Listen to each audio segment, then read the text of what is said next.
Am I live? This is Wilde Tausch. Wilde Tausch. It's Wilde Touch, isn't it? Presented by Pella Windows and Doors of Wisconsin.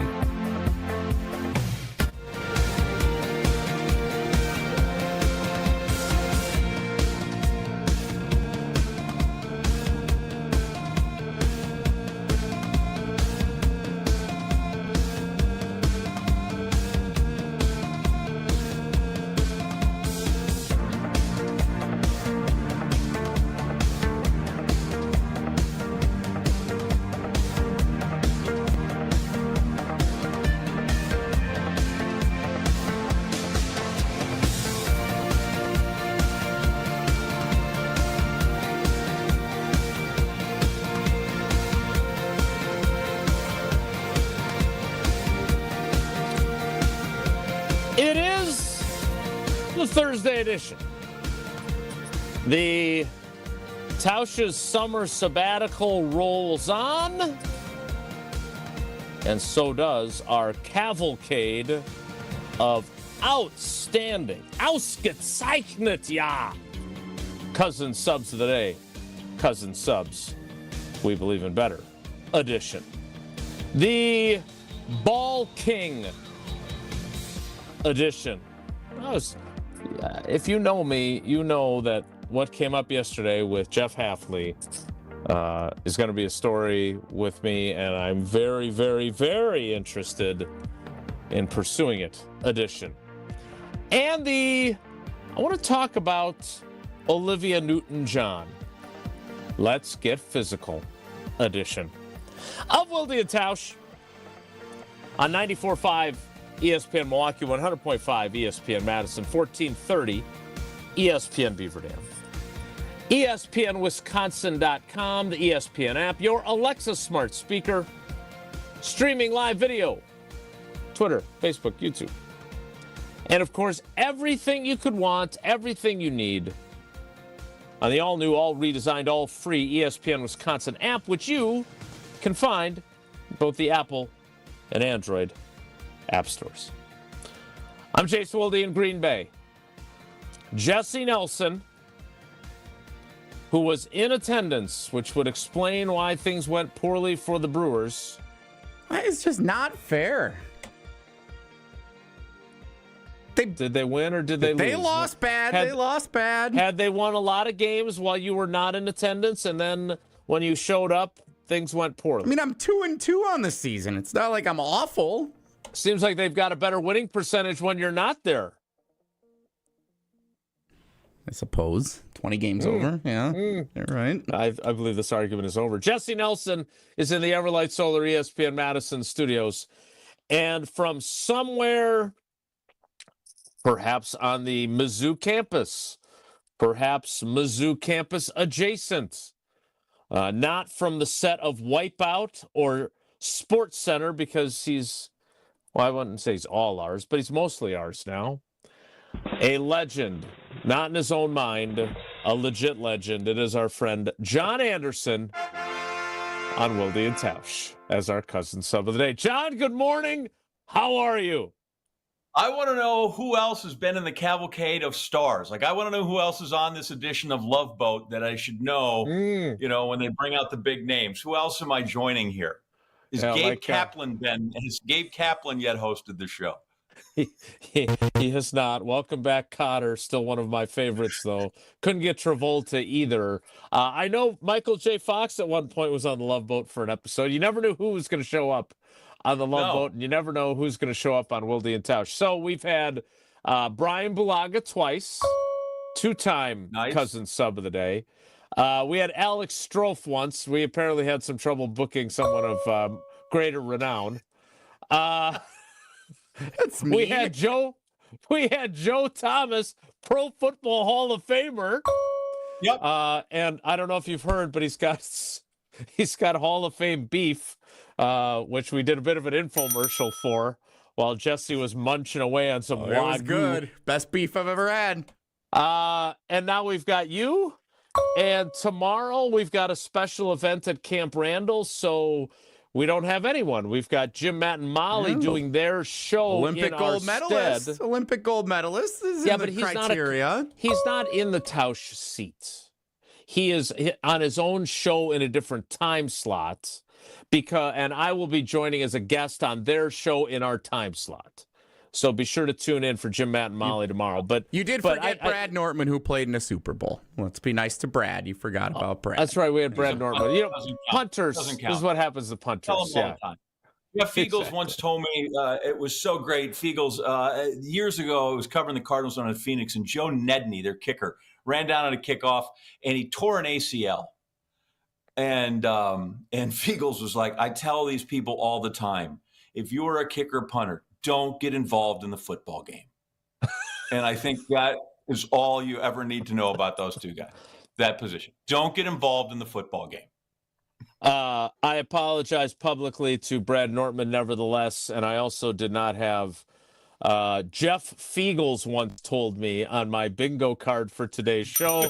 That's the beauty of having John Anderson as our cousin sub of the day. So tell me, is that the humble Anderson abode in Columbia, Missouri?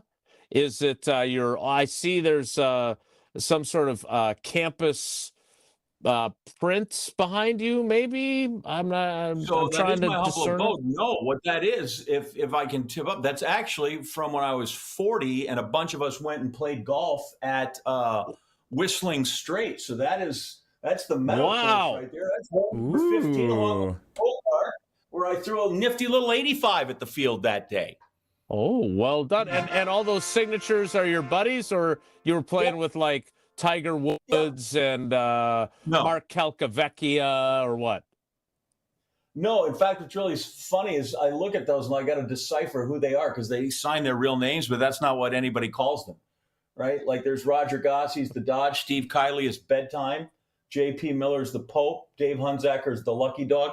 So yeah, it's signed to their names, but that's not what anybody calls them. And then adjacent one over here is a similar print and picture and scorecard of the Straits course that we played. And Pete so there Doherty you go. did That's not. my little bit of Wisconsin here in this room. And as a Green Bay guy, I am curious about a couple things about you living in Missouri, but I have a more important question. That is, I know Homer's show is only an hour, so there's not enough time for this. At some point during our 3-hour window, will you turn around and play the piano behind you? No, that you have to be my wife or my son to play that. So it does get use. It's not, he's here. We just moved him back. He graduated with his master's degree in journalism. He's trying to get a job. So right now, like any other kid, he's just asleep, and hopefully he'll be up before noon. If so, we'll see if he'll entertain us with something. Respect. Nothing but respect for him for that. All right. Jesse, we cannot go any further into this show. I'm sorry. We got a lot we want to get to. I know John, having been born and bred here in Green Bay, wants to get to Packers. We all want to get to Packers, but I wasn't trying to be mean, but they had won the first two games of the series with the Cubs. You decide to go down there, and not only do you decide to go down there, you decide to go down there with a capital J journalism. I mean, not a master's degree like John's son, but journalism, capital J, and go to the post-game press conference with Pat Murphy. And they get, what was the final yesterday? 9-3, 10-3? 10-3. They tacked one on at the end. Yeah, 10-3. Tough day at the park. Tough day to be jokey Jesse Nelson. I thought maybe you'd have some fun with Pat Murphy, but when you get beat 10-3, not exactly ideal accommodations for such a thing. So tell us your story, capital J Jesse. I was very excited to go to the game yesterday, especially because I had gone for the first time in 9 years. I had gone a few weeks ago when they hosted the Dodgers as a capital J journalist, and went down to the press conference, and I was a little nervous. Didn't know how to time up the question. There were only a handful of reporters there a few weeks ago. I didn't realize we were going to be done after 4 minutes, and so I did not get a question in, and Tausch got after me for not getting a question in a couple of weeks ago. So I had a few questions ready to go yesterday. I was brainstorming on my drive down as the game played out. Okay, if they win, I'm going to ask them this. If they lose, I'm going to ask them this. And then we walked into the media auditorium where he holds the post-game press conference. And last time there were like 6 reporters there. Yesterday there were like 20. Everybody was there yesterday. All the TV people, all the radio people, all the newspaper people, all the national people. There were a lot of people there. And he did an 11-minute press conference. And I was ready to jump in and give a couple of questions. And then some of the regulars hopped in and took them from me. And it was the same question, which justifies good preparation by me. Had the right questions ready to ask. But I did not ask Pat Murphy a question yesterday either. I am 0 for 2 as a capital J journalist in post-game press conferences with the Brewers manager. So, and I will defer to the professor momentarily, but I do have one question, and that is this. The cardinal sins, the 3 mortal sins that quarterbacks can commit, according to Tom Clements, which is ingrained in Aaron Rodgers and Jordan Love and Sean Clifford's minds. No blind throws, no predetermined throws, and no late throws over the middle. You sound like you had predetermined questions even before the game had begun. So my question now becomes, what were they, and are you not nimble enough to have come up with something on the spot? Do we need to work, do we need to do some drill work here? Yeah, here's... And I'm glad I have 2 esteemed journalists to be able to, get after me for this. So, I don't go to the Brewers game every day. I don't go to Seattle like the beat writers do all the time. So I don't have the same kind of relationship with Pat Murphy. And I'm also not there to ask. And you called for his job. I did not call for his job on the cribbage board giveaway day when they were in 4th place and awful and couldn't score a run. I said, do we have to start to think about when to have a conversation? I never called for his job. Had they won, I was going to ask them about was there a turning point in the season, and I thought that would have been a appropriate question given how I take credit for their hot streak starting the day after I asked that question at Pablo's birthday bash. So when I come to a press conference, one of the questions I want to ask, it's not about, okay, Freddie Peralta didn't look like his normal self yesterday, huh, Pat? I'm not going to ask about what'd you think with 2 on in the 4th inning and you weren't able to push a run across. Seemed like the turning point. Like, I'm not going to ask that question. That's for the regulars. I want to ask something that's a little more big picture. So I wanted to ask him about the trade deadline and what his plans are for today. The Brewers have an off day before flying to Washington, D.C. later today. And someone else did ask him, what's your plans for today? He gave a great answer.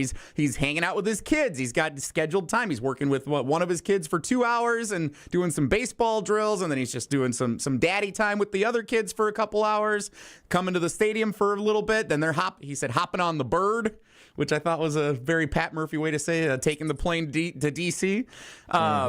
So he's got that going on. So it was a fun glimpse into the life of Pat Murphy. And I thought that would be Wilde would be proud of my question had I asked that of him yesterday. But you didn't. What I was actually going to ask him was, and inspired by you, the way I was going to ask this was... Oh, dear. This is going to be really long. Hey, Pat. Yeah, a little bit. Not as long as yours, but kind of. I learned from the best. Hey, Pat. Or Murph. I haven't decided if we're on Murph terms yet. Hey, Murph.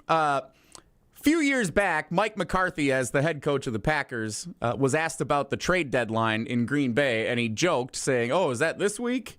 I assume you're a little more in tune with what's going on, but what are your plans for trade deadline day tomorrow with an off day?" And I thought that might have been a fun question to ask him. It would have been McCarthy related. I thought you would have enjoyed that. No, you're shaking your head. Oh, jeez. I just don't know if he like, that's a great reference. It's one of my favorite moments. Like we all were like, oh my God, Mike McCarthy doesn't know when the trade deadline is. And then he was like, that's what it's like around here for the trade deadline. It was his delivery. Like, I know John Anderson knows comedy, especially after doing all those shows with Henson for a while on Wipeout.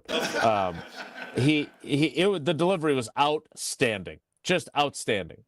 I don't know if that's an old reference now, and I don't know if Pat Murphy's Packers plugged in enough to really get the joke.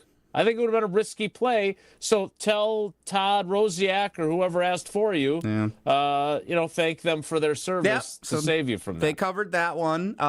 Was going to ask him about, did he have a message to the team regarding the trade deadline? Because today was, today was the last day that likely, if there was a trade that happens before the deadline, today is the last day everyone's all going to be together. Is anyone nervous? What's your message to the team? Someone did ask him about that, and he said, we've talked about it. Everyone's prepared for it. Many of these guys have been through it. We just did it with Eric Haas a couple of days ago, the backup catcher.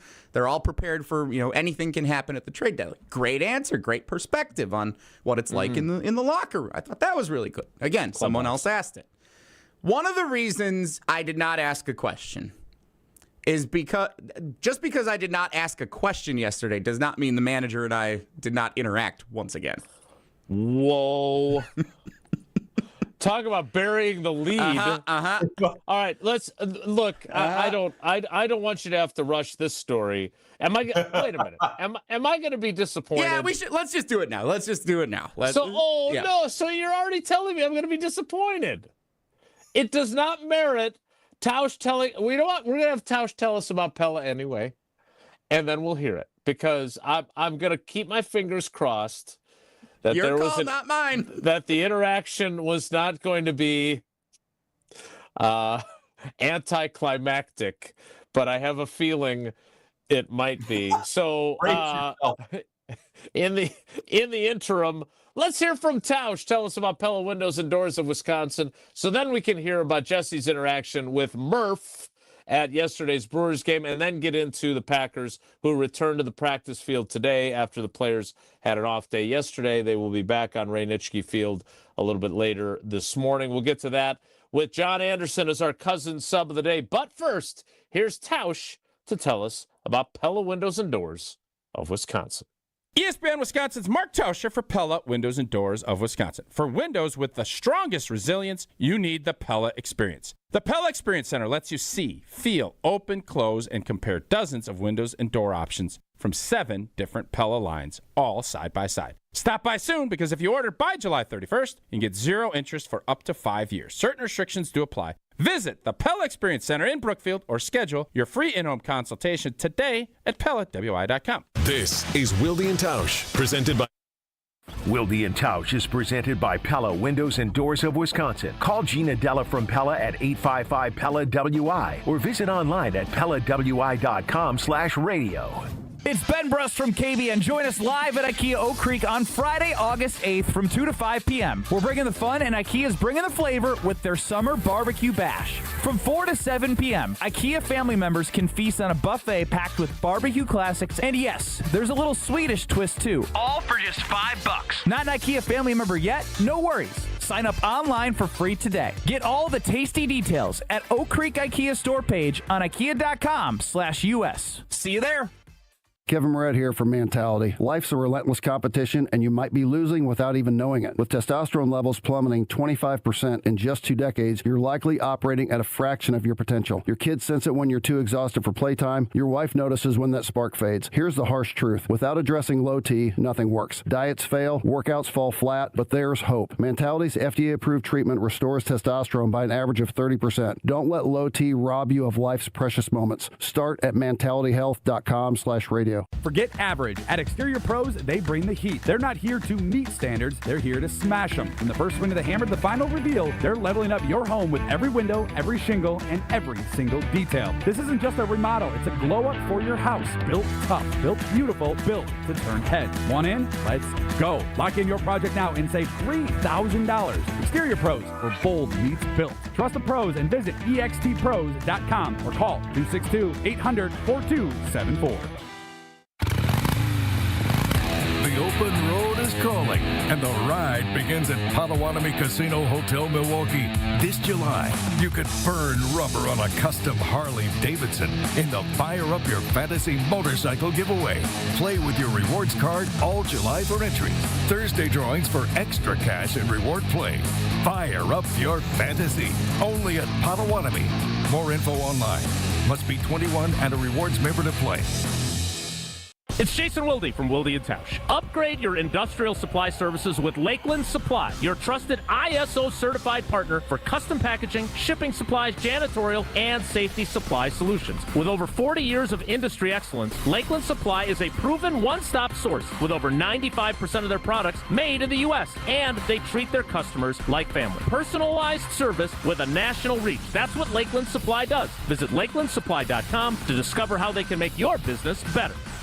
Life's better with American Family Insurance because we know it's not just a car, it also drives your children's dreams. So whether you're going to soccer practice, robotics club, or opening night in the school play, we help protect those dreams. Save up to 23% when you bundle auto and home. American Family Insurance. Get a quote and find an agent at amfam.com. Products not available in every state. Visit amfam.com to learn how discounts may apply to you. American Family Mutual Insurance Company, SI, and its operating company, 6000 American Parkway, Madison, Wisconsin.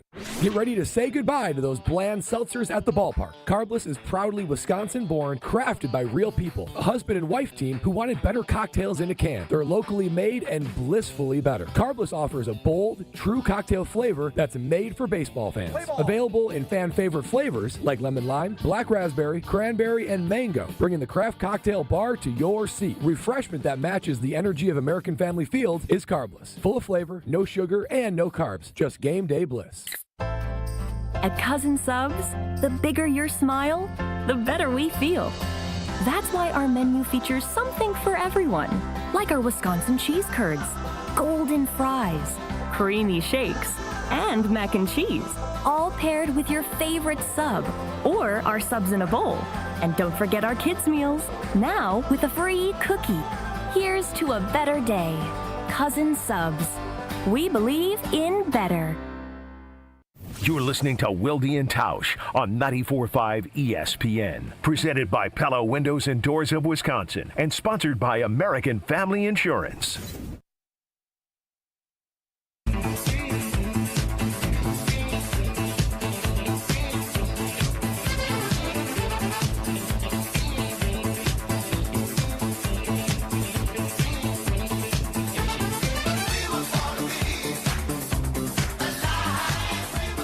Daddy Jackson time starts at 10, from 10 to noon, and then noon to 2 is Austie Daddy. And then I drop them off, and then I come in here, fiddle putt around, and then jump on the bird, go to Washington, make calls, catch up on all sorts of stuff. Yeah.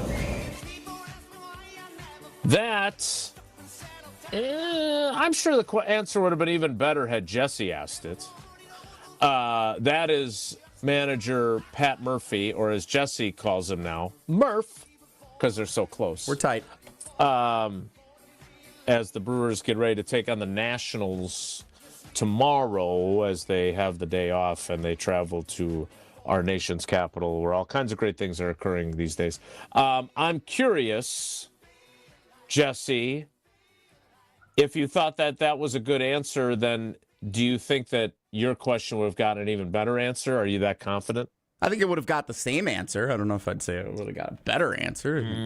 That's what we were going to get for if we asked what are his plans on trade deadline day, which, again, it's a glimpse into the manager's life. That's what makes Pat Murphy Pat Murphy. That's why we love him, right? Murph. Yeah, Murph. So you interacted with him, though, at some juncture. I did. So, John... You weren't here the last time we did this. Lucky you. So I learned this the Monday night that the Dodgers were in town. When you go to Pat Murphy's press conference, he always, before he starts the official press conference, he looks around the room and he asks anyone he doesn't see regularly to introduce themselves, which I've never seen any other coach of any kind do, and I love that. It's a little nerve-wracking when you don't expect it, and you're on the spot to do it. So there's interns. Why is that? Do you not remember who you are, or what makes that? No, it's just like, we're here for the press conference. Sometimes you have like interns and some of the people who aren't there all the time. You just kind of sit back and you record the audio, and you're there to gather it, but you're not prepared to jump in and be part of the mix like the regulars are. And so when he starts it by having all the irregulars introduce themselves, it's a little nerve-wracking.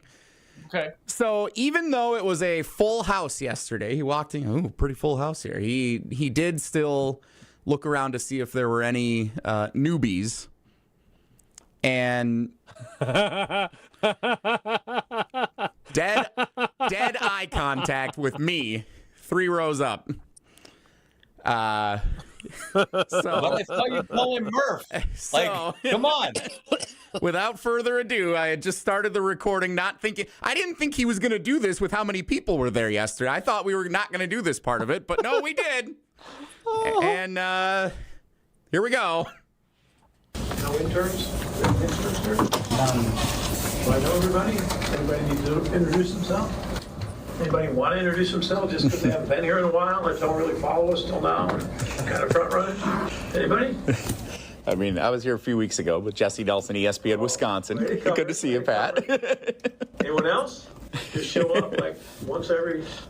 Nobody else wants to. Go ahead.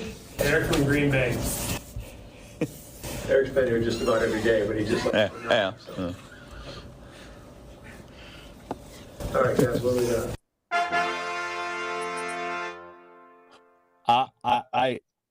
I got to give you credit. You delivered. It's all Pat. It's all Murph that did the heavy lifting. Yeah, front runner. But you delivered. You're a front runner member. Yeah, and the only one, because the other guy, he's like the camera guy in the back, who apparently says that every time he does that. So, yeah, I was the only one in this crowded room of all the Milwaukee and even some of the other media members. The only one who fessed up to being a front runner who was only there because it was a big game yesterday. And Murph called me out right before the press conference started for it. John Anderson, the professor, your thoughts? Well, I had some empathy early when I get it when somebody bogarts your question. That happens. We don't all have Wilde type access where we then after the press conference sidle over to the side and get talk for 5 minutes on our own. So. But listen, I applaud you for standing up there in the end. I would have leveraged that since you were there. I would have said, hey, since I'm here and I've introduced myself, I would have blurted out the question and gone right from there. When he said, that's your opportunity is right there. You've literally just announced you have announced your presence with authority like Nuke LaLoosh, then you should have just bang right into the question. That's the only other thing. Otherwise, that's good of you to step up right there. I thought someone else in the room would introduce themselves and say, yeah, we're not here all the time. No one else did it. I was the only one in the entire room who said, yeah, I'm not here all the time. Hi. Hey, Pat. Nice to see you. Murph. And then I would have started with Murph. Jesse's. So that is now 2 consecutive, because last time he asked if he knew me, and it seemed like there were some undertones, like he may have gotten wind that I'm the one who called for his job. No, that was back in May. That was a guilty conscience. The more I listen to it, the more it sounds like he knew who I was. And now this happens yesterday. I don't know if I'm going to go back the rest of the season. I don't know. I'm a little scared. They may not lose again. This guy comes in, he succeeds Council, leads them to the division title by 10 games to win again. But you already were ready to have the discussion early this season that maybe he wasn't the right guy. Because, how many times have you called for LaFleur's job? Because the way you write this, LaFleur should be out. I mean, I had no idea how hot the seat is on Matt LaFleur with your sort of the way you view coaches and managers. Well, okay. First of all, clearly I was wrong and too early on the Pat Murphy question. I think we all know that, but it's helped us over the last 2.5 months, and it's what propelled the Brewers on this massive winning streak. Everyone's welcome. Thankfully, John, I don't have to ask that question because Tausch has been here as saying that this season is a massive season for Matt LaFleur because he hasn't had the postseason success except for that one game. Since Jordan Love, since Aaron Rodgers left, it hasn't been as solid. 7 seed. Jason said this a couple of times. If the playoffs didn't expand a couple of years ago, the Packers wouldn't even be in the playoffs each of the last 3 years. So this is a massive season for Matt LaFleur. He's obviously had a lot of success in the regular season. I think he's navigated. They exceeded expectations 2 years ago. They need to get better this year, and they need to perform better and hopefully perform better in the postseason. Otherwise, I think there will be questions after the season concludes. Yeah, I'm saying, though, under your the way you treated Murph, we should have been asking this 3 years ago. The first time he didn't make the playoffs, the one season to make the playoffs. I'm surprised you didn't have him out. He should, selling hot dogs. Selling hot dogs. You know what? That's fair. I deserve all this. You deserve most of it. We've gotten after you pretty good. Not all of it. We've probably gone a bridge too far, but it's been fun. And I am glad, despite your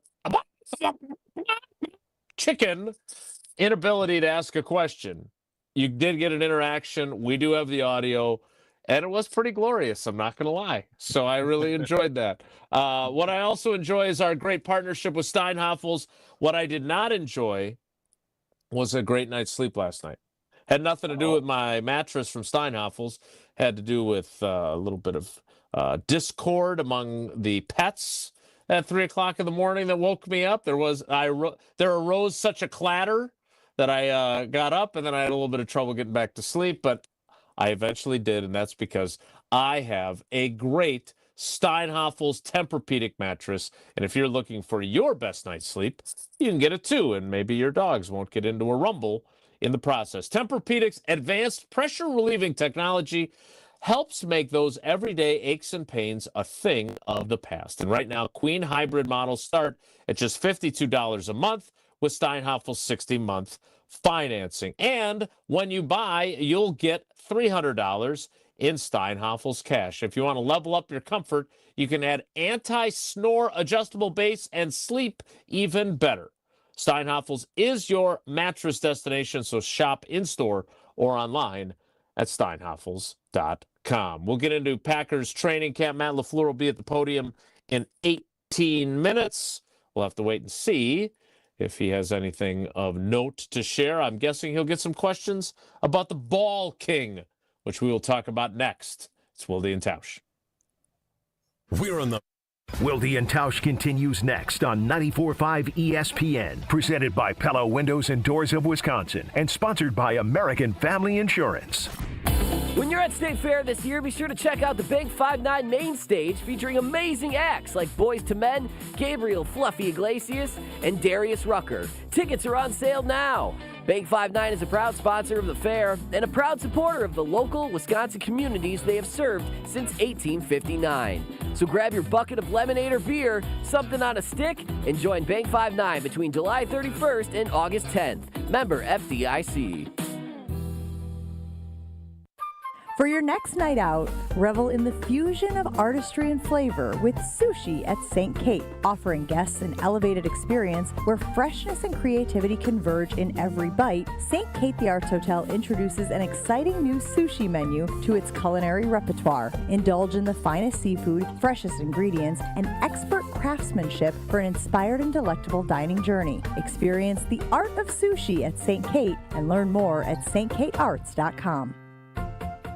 Woo! Hey, this is Ben Brust from Kyle Brust and Nortman on ESPN Wisconsin. People can't stop screaming about the Screamin' Sicilian frozen pizza, and no wonder. There's plenty to scream about, like the buttery stone-fired crust, secret recipe tomato sauce, mounds of whole milk mozzarella, and tons of premium toppings. Find Screamin' Sicilian in your local grocer's freezer and find out for yourself why Sport called Screamin' Sicilian's holy pepperoni frozen pizza the best of the best. Screamin' Sicilian. Taste what all the screamin' is about. Let your car shine without spending a dime. Tsunami Express Car Wash is Milwaukee's fan favorite car wash for a next level clean. And right now, your first wash is free when you sign up online. That's our $25 top wash packed with gloss, protection, and free bonus perks like vacuums and mat cleaners. With locations in Midtown Milwaukee, Waukesha, Greenfield, Oak Creek, New Berlin, and Mount Pleasant, it's easier than ever to get a winning wash with Milwaukee's favorite car wash team. Get your first free wash today at TsunamiExpress.com. Tsunami Express Car Wash. Wash, chill, repeat. The only thing that tops our selection is your savings discount liquor. Faith and Bigora, lads and lassies. Irish Fest is almost here. One of the great Milwaukee summer festivals. And we'd like to send you there. Compliments of Discount Liquor. Hi, this is Marie from Discount Liquor. Purchase any one 18-pack of Miller Lite, Draft, or 64, or Coors Light, and receive one free ticket to Irish Fest. But don't delay. Tickets go quickly, and I know you don't want to miss all the great Irish food and beverages. Visit us today at 51st in Oklahoma and Milwaukee, and on Barstow and Main in downtown Waukesha. Discount Liquor, voted best liquor store in Milwaukee again. See us this week for your free Irish Fest ticket. The only thing that tops our selection is your savings discount liquor. Check out all of our weekly specials at discountliquorinc.com. It's a home run! But wait, is your roof ready for the big league storms? If your roof has more holes than a catcher's mitt, it's time to bring in the pros. At Avondale Roofing, we've been handling leaks, repairs, and full replacements with major league precision for over 30 years. And as a GAF Master Elite certified contractor, we bring top-tier quality and proven performance to every job. Whether it's a quick patch-up or full upgrade, our team steps up to the plate and knocks it out of the park every time. You're out! Don't wait till water's in your dugout. Call Avondale Roofing today and keep your home in the win column. This is Wilde Tausch on 94.5 ESPN, sponsored by American Family Insurance. Insure carefully, dream fearlessly. Get a quote and find an agent at amfam.com.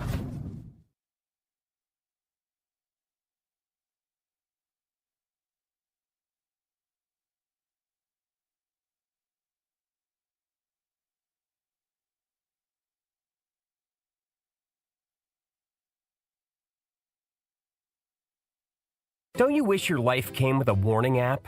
That dog does not want to be petted. Well, life doesn't always give you time to change the outcome, but prediabetes does. Take the 1-minute test today at doihaveprediabetes.org. Brought to you by the Ad Council and its Prediabetes Awareness Partners. Don't break it. Love me to my bones. All this time I wasted. You were right there all along. You and I started. Continuing with John Anderson, our cousin sub of the day. Cousin subs, we believe in better, as the Tausch summer sabbatical rolls on. Now, he's scheduled to reappear on Monday at the ESPN Madison Open. That is the plan. He has shifted plans before based on travel, as we all well know, but he handles travel setbacks very well, too, from my recollection. Yes. Doesn't complain about them at all on subsequent radio programs. No, not at all. But he should be here on Monday. That is the plan. Well, we are very lucky to have so many great cousin subs, including Brad Nortman, who I snubbed earlier. All right, I want to get into this because I want to get John Anderson's thoughts, because like me, he's got old school chops. You might be a smidge older than me, but not a ton. I bet I'm a ton older than you. I'm 53. I'm 60. Oh, holy cow, you are old. No, I'm just kidding. Yeah, that's a gap. That's not a ton. That's not a ton. That's a gap. I'll take it. I'll allow it. I'll take a gap. I always look at it like this. I was graduating. You were in 5th grade. It's not close. We weren't hanging out. You know, the greater issue is that there's a 7-year span between myself and Paula. So I don't really love the way you chose to frame that.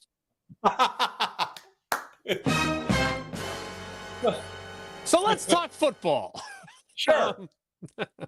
So I have one of the overarching themes of camp to this point, undeniably, has been the physicality. I mean, it is started it when he spoke on Tuesday and basically said, look, we feel that we want to be a certain kind of football team that we think can have success in the playoffs, and that's a physical one. And if we're being honest, and Tausch has said this a bunch, that loss to Philly in the playoff game left a mark, because I think they feel like they were thoroughly out-physicaled in that game. And so it led to changes on the offensive line. It has led to this emphasis on physical play. And what it has also has led to is kind of an unintended consequence are some situations early in camp where guys have crossed the line and there's been issues. And so I wanted to get to this. We'd heard Matt LaFleur talk about it. We'd heard Goody. I wanted to hear what Rich Bisaccia, who's coached in the league forever, and Adam Stenovich said to this. So let's start with my question to Rich Bisaccia and how he framed the physicality of this training camp thus far. Hey, Rich, you've done this for a long time. You've been a head coach before. Goody was talking yesterday about how you guys want to be a specific type of team, and physicality is part of it. You know Nate Hobbs from your time with the Raiders. What has the first weekend change been like with the physicality and finding the line between trying to become the team you guys want to be physically and taking care of each other? Because I don't remember a time where it's been a little bit of a struggle to find that line like this.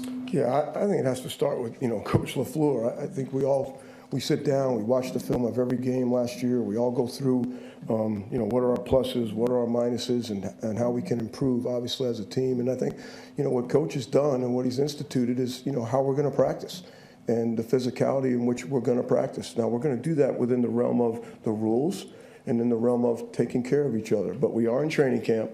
It was very early in pads. Things get a little bit chippy. And so I think we would rather have to pull back. I think every coach would probably say that than have to push, right? And I think that's where yesterday led us to as the day went on. And I compliment Coach and the way he's pushed us in the offseason to look at things that we need to get better at, and each position for us and each group for us, how we can all get better. And I think yesterday was a little bit of what we want it to look like. And, at the end, Coach let them know where the line was and when we crossed the line and what the next padded practice should look like. So I compliment Coach and the way he approached it with us in the offseason to start with. And now the mentality for us is we got to help his vision, come true in practice so that the games can be a little bit different, leaning towards our side. So, John, my question for you is when you watch this team, and you obviously watch the playoff game, there's no denying that this is an emphasis. Bisaccia just said so. Did you watch them thinking, these guys got the crap kicked out of them by the Eagles, they are not physical enough? Was that one of your takeaways as well? I thought, other than, the turnovers is always the easiest thing to point to. But I thought there were several games where they just, they got kind of, I don't know necessarily mauled, but they did not look like they were the more aggressive team or the tougher team. And that is, I always say, it's kind of like, I always go back to the hockey example, right? You never hear a hockey coach ever, when they say what happened, they never talk about anything other than, we didn't work hard enough. Like, that's the explanation for everything in a hockey game. We didn't work hard enough. We just didn't give the effort. We weren't tough enough. We didn't take the body. And I think that defines football as well. There's a lot to 3 yards in the cloud of dust. There's a reason that all your offensive linemen that you work with want to run block over pass block and all those other things. And I thought they were not the tougher team. And on top of that, I thought, I'd gone over this with Homer, on top of not just what appearing to feel like, because it's hard to take those guys and go, you're not tough enough, right? Like, you've seen that sport. It's hard, right? Mm-hmm. Guys on Tuesday walk around in their boot and their neck brace and their crutches, and they're probable. And then they show up on Sunday. So I'm trying not to get away to say they're not tough, but they don't ever seem like they're a nasty team, right? Like, I don't know, when you got a guy down and you rub some dirt in his face or something, they just never seem like they have this nasty streak. Mm-hmm. And I think, listening to Goody, right, like, that is, I mean, he said it pretty much out loud, right? That's calling your team out. Dude, you are not physical enough. You are not nasty enough, which Right. is a pretty bold pronouncement, don't you think? Very much so. For that guy to make. And so I would think it's out there. And then I very much agree with Bisaccia. I would much rather have to pull somebody back. You know, it's like when I tell people all the time, write more than you need. It's way easier to take it out than come back and put it back in and make it fit and do all those other things. And so that we have a bit of a casualty with Lynch, like that to me is some of the price of doing business if you're going to be what you want to be. And for years, they did 2 days, and it was padded practices, and you had Oklahoma drills and all this other stuff. And I don't know that there were appreciably more injuries than there are now when you try to be cautious. In fact, I think there are times the caution gets in the way of what's happening. It's kind of the old John Madden, right? Either get into the pile or get away from it. But if you kind of dance around it, you're going to be in trouble. So I wouldn't be particularly upset. I guess, LaFleur really really dressed him down about what happened there, which is, I wonder if that is him trying to show he's involved, right? Like that he's going to be just as mean and nasty as they are. I'm curious to see if that sells. I'm curious to your thought on that because you're around him and have been since he showed up. But that seems a little bit of a departure for him as well when it comes through. But I do think, that's a team. They need to be way nastier than as a group than they were before. I'm not saying they're polite.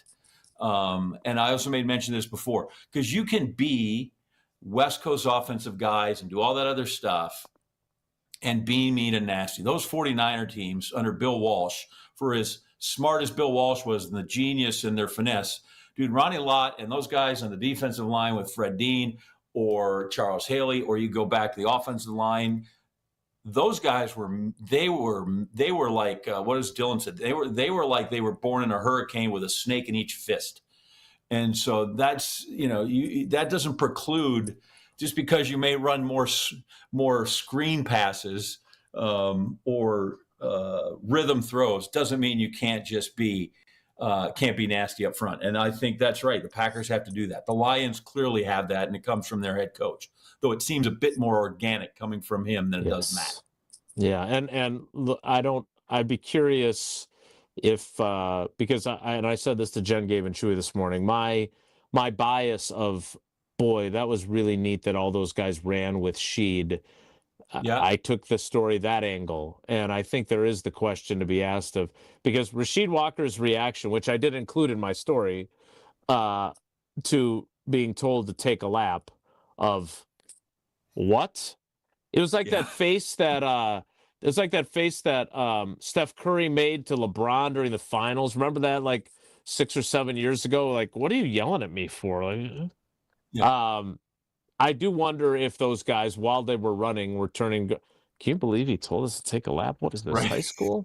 So I don't know about that, but I did not focus on that. All right, you just said the perfect segue, though, to what Adam Stenovich had as his answer to my question, because, look, they have revamped their offensive line. Look, say what you want about how much they try to give away Sean Ryan's job.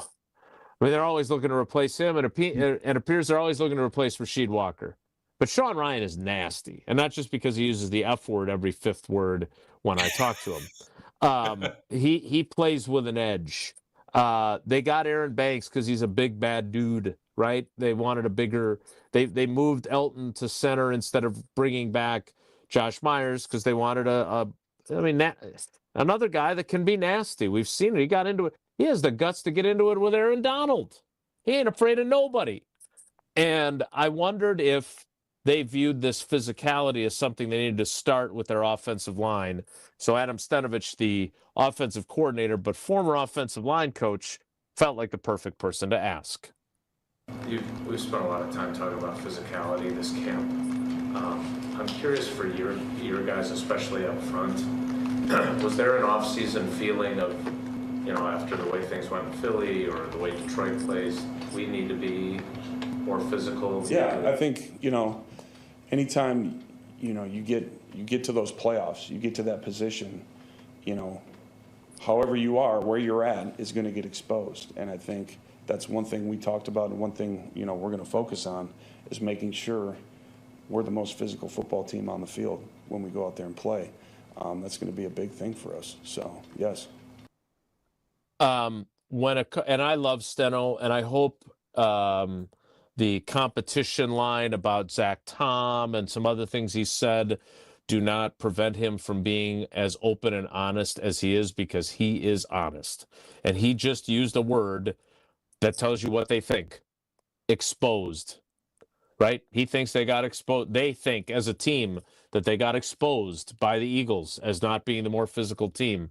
And John, that's his again, he's not the offensive line coach, but that's his background. He played that position in the league. Yeah. It's pretty clear to me that they feel like that's the place that it's got to start. You always want your defense to be physical. They did sign Nate Hobbs for that reason. But on offense, yeah, that's great. They got a great scheme, and Matt LaFleur is a smart guy. But you hear it with Homer when you sit with him every Tuesday. They need to be more physical offensively, and it starts with those guys up front, doesn't it? Well, and that's like, don't you think of all the things you can be called, that's the most insulting thing in football, is that, oh my gosh, you weren't tough enough or you weren't physical enough. Like, that is just the worst insult of, that, and of course your mama jokes. But beyond that, that's like the worst thing that you can do, right? Okay, you turn it over. Well, we can work on ball security. We can, there are a lot of other aspects that define winning and losing. But the one that would insult people the most is that, like, you guys the other team was tougher than you, because like that's the worst admission that can happen. So I think if they are willing to say that publicly, both Goody and then what Stenovich said, like, then they're getting an earful behind closed door in meeting rooms and stuff, right? That's being preached. I don't know that that's how they write it on the whiteboard when they go out, but like, that's got to be, I don't know if they've painted any new signs that you can see along with their Play Like a Champion today, but that they've got to be worn out, which is, by the way, in some part why you got to look at LaFleur like, wait a minute, you give me a lap and I'm doing exactly what you want me to do. Right. Like, at some point, great point. Right. At some point, does LaFleur go, when he gets back and he goes, was that great or what? Like, that's what we needed. So a little of that, I'm not really sure why he then suddenly condemned that when that appears to be the exact thing they were looking for. And I do think, there's no question when they were jogging that somebody had to say something like, what the hell is this? Like, we've got to be, I don't know if they discussed, where they were going after practice. Or who's got a date for prom yet, but I'm sure that it was quite the thing. But to have those two guys, as you said, because offensive line coaches are always offensive line coaches. Like, it never ends. They're the guys that always seem to be, I don't know Stenovich well, but some of the guys that I used to be around, whether it was college guys, Carl Mock with the Cardinals was an all-timer about that, And Carl Mark, there were times he was like, let me show you how you do it. And I'm just here in my bike coach's shorts, and I don't have a helmet, but I'm willing to go just pound into whoever the defensive tackle is to show you how it's done. So guys like Steno, you said, that's his DNA. That's never going to go away in how he feels it. So maybe that's a plus that's the guy in that coordinator position. But if I were those guys, I would do the same. I'm like, if this is what you're asking for on both sides, I'd go until they got to pull me off somebody, And then at some point, if it gets bad, because you're adults, I would say, so what do you want? Where's, how much is enough? Because I don't think you can just show up on the Jets game in the preseason or even week one and just conjure that up. And I think they've shown that with how poorly they've played in the first game. We've talked about that before. Like, you can't just, okay, here it is. I guess now we'll be physical. I think you got to have some of the bruises and the welts on you before you ever get into the regular season. Yeah, and it makes me wonder what they're going to do from a preseason perspective. If this is because, look, to your point, and I think you're 1,000% right. You preach this, you have to know that guys are going to go too far, right? And I think maybe it's a little bit out of Matt's comfort zone that they're being this physical, because I think he does. Homer says it all the time. He's smart more than tough. That's his mentality. That's what he believes in philosophically, and I don't blame him for that. But if you're going to be constantly harping on the importance of being physical, don't be surprised when guys are too physical. Right? That's the and what the is law too of physical? Until the flag comes out, I don't know what too physical is. Right. I don't think that there's a thing. Right, exactly. So that is kind of where they're at. Matt LaFleur is at the podium now. We'll see exactly what he talks about. I am here with John Anderson. Want to tell you about Associated Bank, who has been here with us as a show from the very beginning, and with the Packers from the very beginning, way back in 1919. I love their old saying about how it's not branches that make a bank local, it's roots. And the roots are incredibly deep here in Green Bay and in the state of Wisconsin. And more importantly, their customer service goes deep as well, whether it's early pay that gets you your money up to 2 days early with your direct deposit, or credit monitoring, or fraud protection, or the great Packers, Badgers, and Brewers checking accounts. They've got it all. So be sure to go to AssociatedBank.com to find out more. More with John Anderson, our Cousin Sub of the Day. Cousin Subs, we believe in better. This is Wilde Tausch on 94.5 ESPN, presented by Pella Windows and Doors of Wisconsin, and sponsored by American Family Insurance. The team you'll always remember. There will be no undefeated champion on Wisconsin. With a reunion you'll never forget. This place, this school, this city, these teammates, this coach, just everything involved was the most formative part of my life and the most special part of my life. Relive Made 'em Believe now with a full show on ESPN Milwaukee on YouTube and the ESPN Wisconsin app. Brought to you by M3 Insurance Company, Michelob Ultra, the superior light beer, Potosi Varsity Ale, and Potosi Hard Seltzers. Made 'em Believe. Available now. Ready to escape to a resort that has it all? The Island Resort and Casino is your total thrill getaway, where championship golf, a luxury spa, world-class gaming, and epic entertainment come together. Tee it up at Sweetgrass and Sage Run. Unwind at the Drift Spa. Dine, play, win, repeat. Go all in on an unforgettable getaway. Book your total experience today at islandresortandcasino.com. Hey, Drew and Jonathan Scott here. Build a customized renter's policy with American Family Insurance so you can protect your tandem bike on the go. Thief!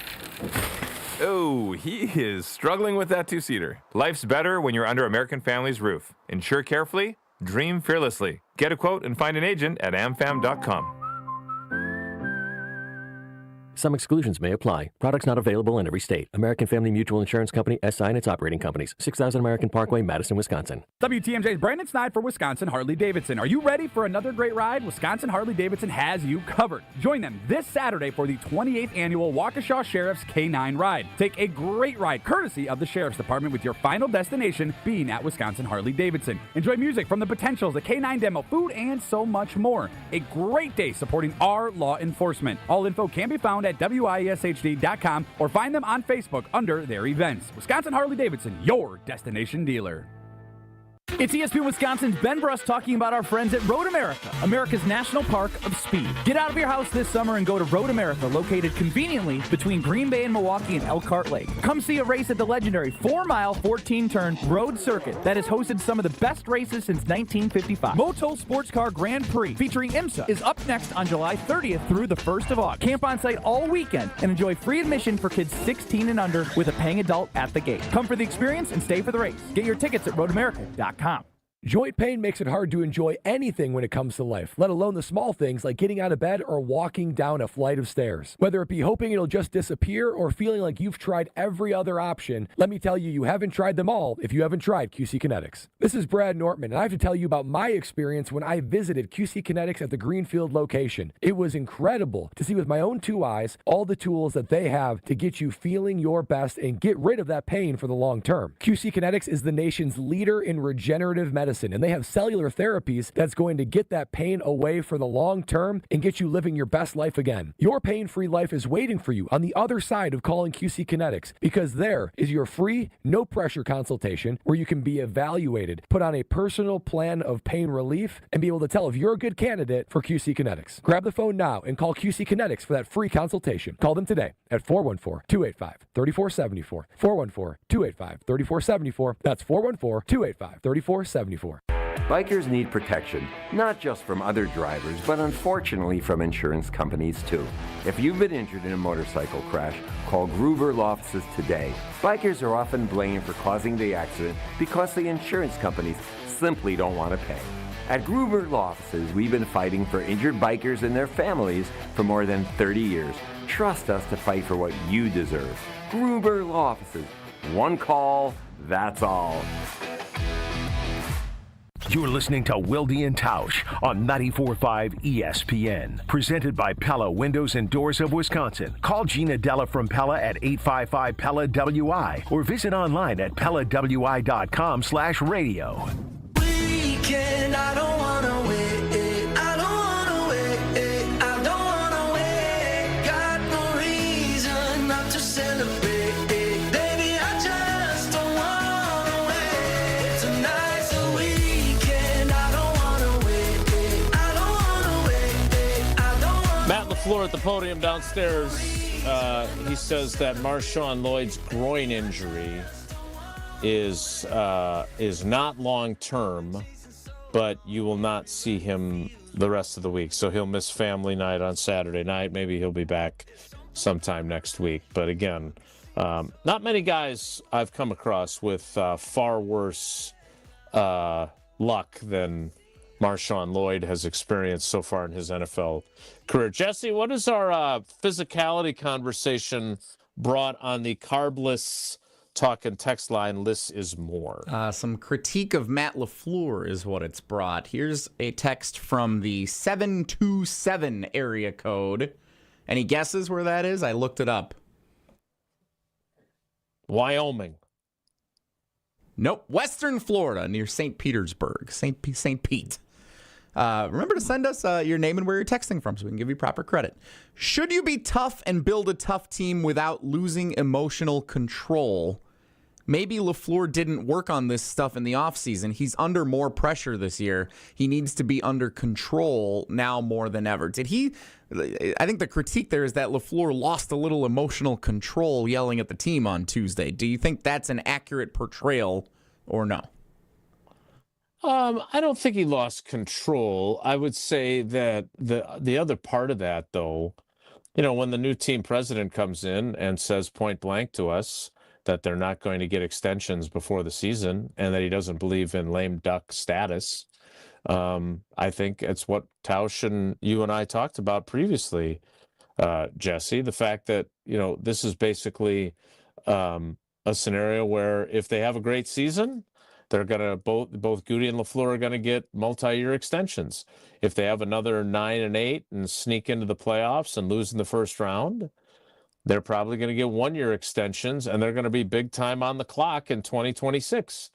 And if somehow the floor falls out from beneath them and they go 4-13, then we got some really interesting conversations that are going to be occurring. But I don't foresee that last scenario playing out. But I do think he's feeling it a little bit. I have not gotten that indication from him. I'm just kind of reading some tea leaves there, but he has been more demonstrative, and it wasn't just having Rasheed Walker go for a jog. It was, he got after them in that post-game huddle. He swore a lot, which again, I swear, not on this show, although I may have used a word I shouldn't have on KBN recently. But the bottom line is that coaches do that. Let's not pretend that, they're up there, reading Ephesians. It's part of the deal, but it is out of character for him because that has not been something he's done a lot of. Why do you suppose that is? Why is it that in football, more than anything, you got yellers, screamers, and curses? Yeah, I don't. That's a great question, and I do think there's also more of it in basketball than there are in other places too, and that's why I just remember watching Brad Stevens coach when he was at Butler and thinking that's the kind of guy I want to play for, because when I screw up, it's not because I screwed up because I wanted to screw up or I'm not trying hard enough. So screaming at me, that doesn't work for me. Give me the tools so I don't screw up more. Help me learn how to do this so I don't. And I in my much lower level, I try to coach the same way. I just don't think it's productive. Football coaches, I don't know. I don't get it. It is and they don't have a staff full of those guys now, by the way. They do not have a lot of those guys. If it is testosterone, I don't know if it is, that's how you get the attention. I don't know if it's because you get so wildly emotional, that's the only way you can get attention. But I've gone to Missouri's first couple of practices, and they're always, even if it is not in anger, there's always yelling, there's always screaming. And I'm with you. Like, if you want me to do something, I feel like I'm smart. Just tell me what you'd like me to do. Right. And then I'll go do that. And I don't think, and I always marvel or wonder with the coaches that always go, we're teachers first. We're not coaches, we're teachers. I really, because I had math teachers, and every once in a while I get a math problem wrong, and never once in front of the rest of the class did they just dress me down and scream at me because I had my math problem wrong, right? Like, so if you're teachers, I don't know how, like, some of the things coaches do, you're like, if you were a teacher and did that in a classroom, like this, and this has nothing to do with my current profession. I've always wondered this, like, just because you misconjugated a verb, are you just going to really take me to the woodshed? But guys jump off the snap count, and you'd swear that this is the next thing to a felony. And I've always been amazed at the amount of screaming and yelling that happens in football. And I don't know that all of it is necessary, but I don't know. It works. Listen, Lombardi yelled at people and they won a lot of games, so maybe I don't know what the hell I'm talking about. Right, but I would say, like Jeff Hafley, I think, to me, and again, we'll see what his defense does this year, he sure looks like a really good coach to me. And he's not that way. He's more, dare I say, professorial, right? He's a teacher. And yeah, I mean, I do think that there has been a trend, and I'm not saying that Sean McVay doesn't yell or Kyle Shanahan doesn't yell, but the reason why LaFleur, when he does it, is noteworthy is because that's not his style either. Like, they just don't. I think that we're in an era, and we have a style of coach with a background that aren't that way. And so I think there is a trend away from that. And the reason it's jumping out this summer is because it's not how he normally is. And that's what leads to questions. And I'll be curious to see, because you know this, you've been around. Guys will tell if it's authentic or not.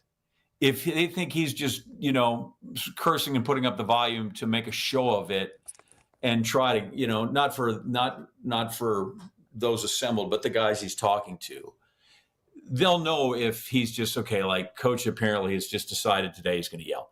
And that's it. And so I think it's easy for them to tell if, like, wow, he's really pissed and this is what he's making his point, or if they think it's for show. I'll be curious to see, because it's so early, if there's more of this, to the point of, talking about if he's lost control. I'm with you. I think just because you make the Walker thing and then you all have to practice one time, I don't know that changes or redefines your whole personality or that you've lost it.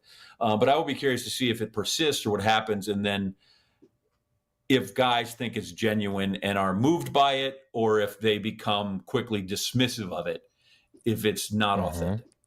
Totally agree.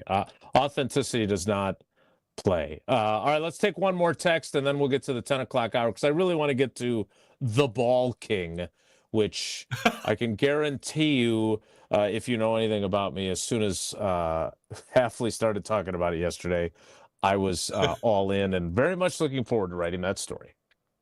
Dave and Aaron here on the Carbless Talking text line. Lists is more. The team wasn't physical last year, but Jason, I think LaFleur needs to be called out as well, because it seemed like he took the foot off the pedal in multiple games, making it much closer than it needed to be. I don't know if I agree with that. I'm not I'm not sure that I got that feeling in some of those games. I do. I think teams took their foot off the pedal against them more than they did last year. Like the Vikings twice, they almost had big comebacks. Yeah, and I would also say this, I think in some instances, that's not LaFleur, that's immaturity.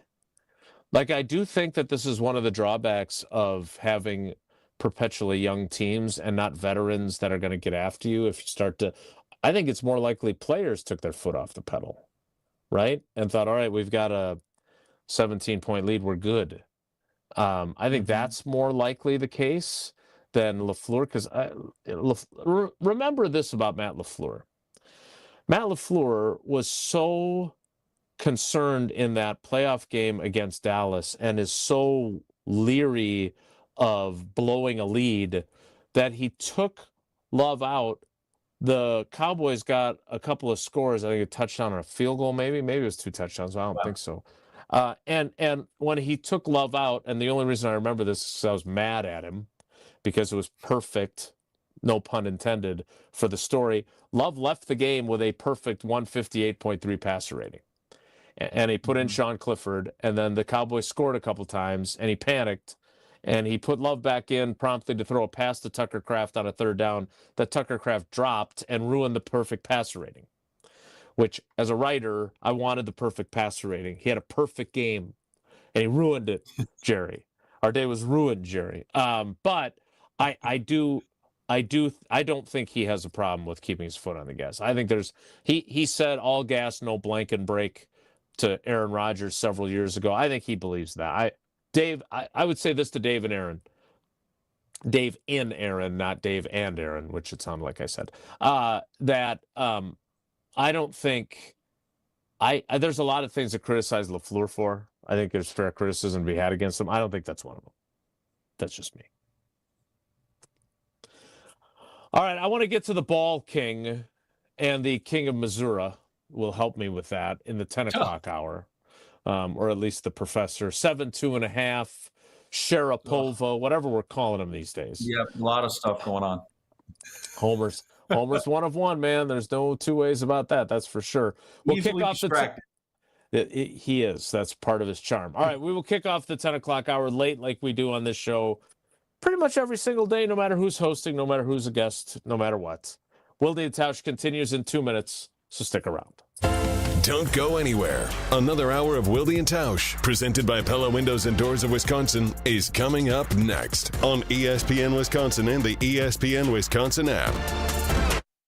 This is Kevin Moret from Mentality. Every day is a silent competition, and with testosterone dropping 1% annually, you're fighting an uphill battle. Your colleagues notice when you lose your edge, your partner senses when your confidence wavers, and without addressing low T, you're set up to fail. No willpower can overcome this hormonal deficit. Mentality's FDA-approved treatments have shown a 30% increase in testosterone levels. Don't let low T define you. Reclaim your power at mentalityhealth.com/radio. That's mentalityhealth.com/radio. It's Brad Nortman from KBN. The Wisconsin State Fair kicks off this Thursday, and you can catch Kyle Bruston Nortman broadcasting live from the Bank 59 Amphitheater on opening day. The Bank 59 Amphitheater is the largest free stage at State Fair. Bringing this great free entertainment to fairgoers is just another way that Bank 59 serves their mission to make lives better. So come join us on opening day this Thursday from 2 to 5 as KBN broadcasts live from the Bank 59 Amphitheater. Learn more about Bank 59 at bank59.com. Member FDIC.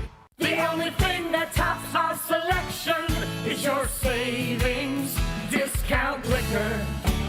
Faith and Bigora, lads and lassies. Irish Fest is almost here. One of the great Milwaukee summer festivals. And we'd like to send you there compliments of Discount Liquor. Hi, this is Marie from Discount Liquor. Purchase any 1 18-pack of Miller Lite, Draft, or 64, or Coors Light, and receive 1 free ticket to Irish Fest. But don't delay. Tickets go quickly, and I know you don't want to miss all the great Irish food and beverages. Visit us today at 51st in Oklahoma and Milwaukee, and on Barstow and Main in downtown Waukesha. Discount Liquor, voted best liquor store in Milwaukee again. See us this week for your free Irish Fest ticket. The only thing that tops our selection is your savings discount Liquor. Check out all of our weekly specials at discountliquorinc.com. This is Brian Balaga. You're listening to 94.5 ESPN. 94.5 ESPN is WKTI and WKTI HD Milwaukee, a locally owned Good Karma brand station.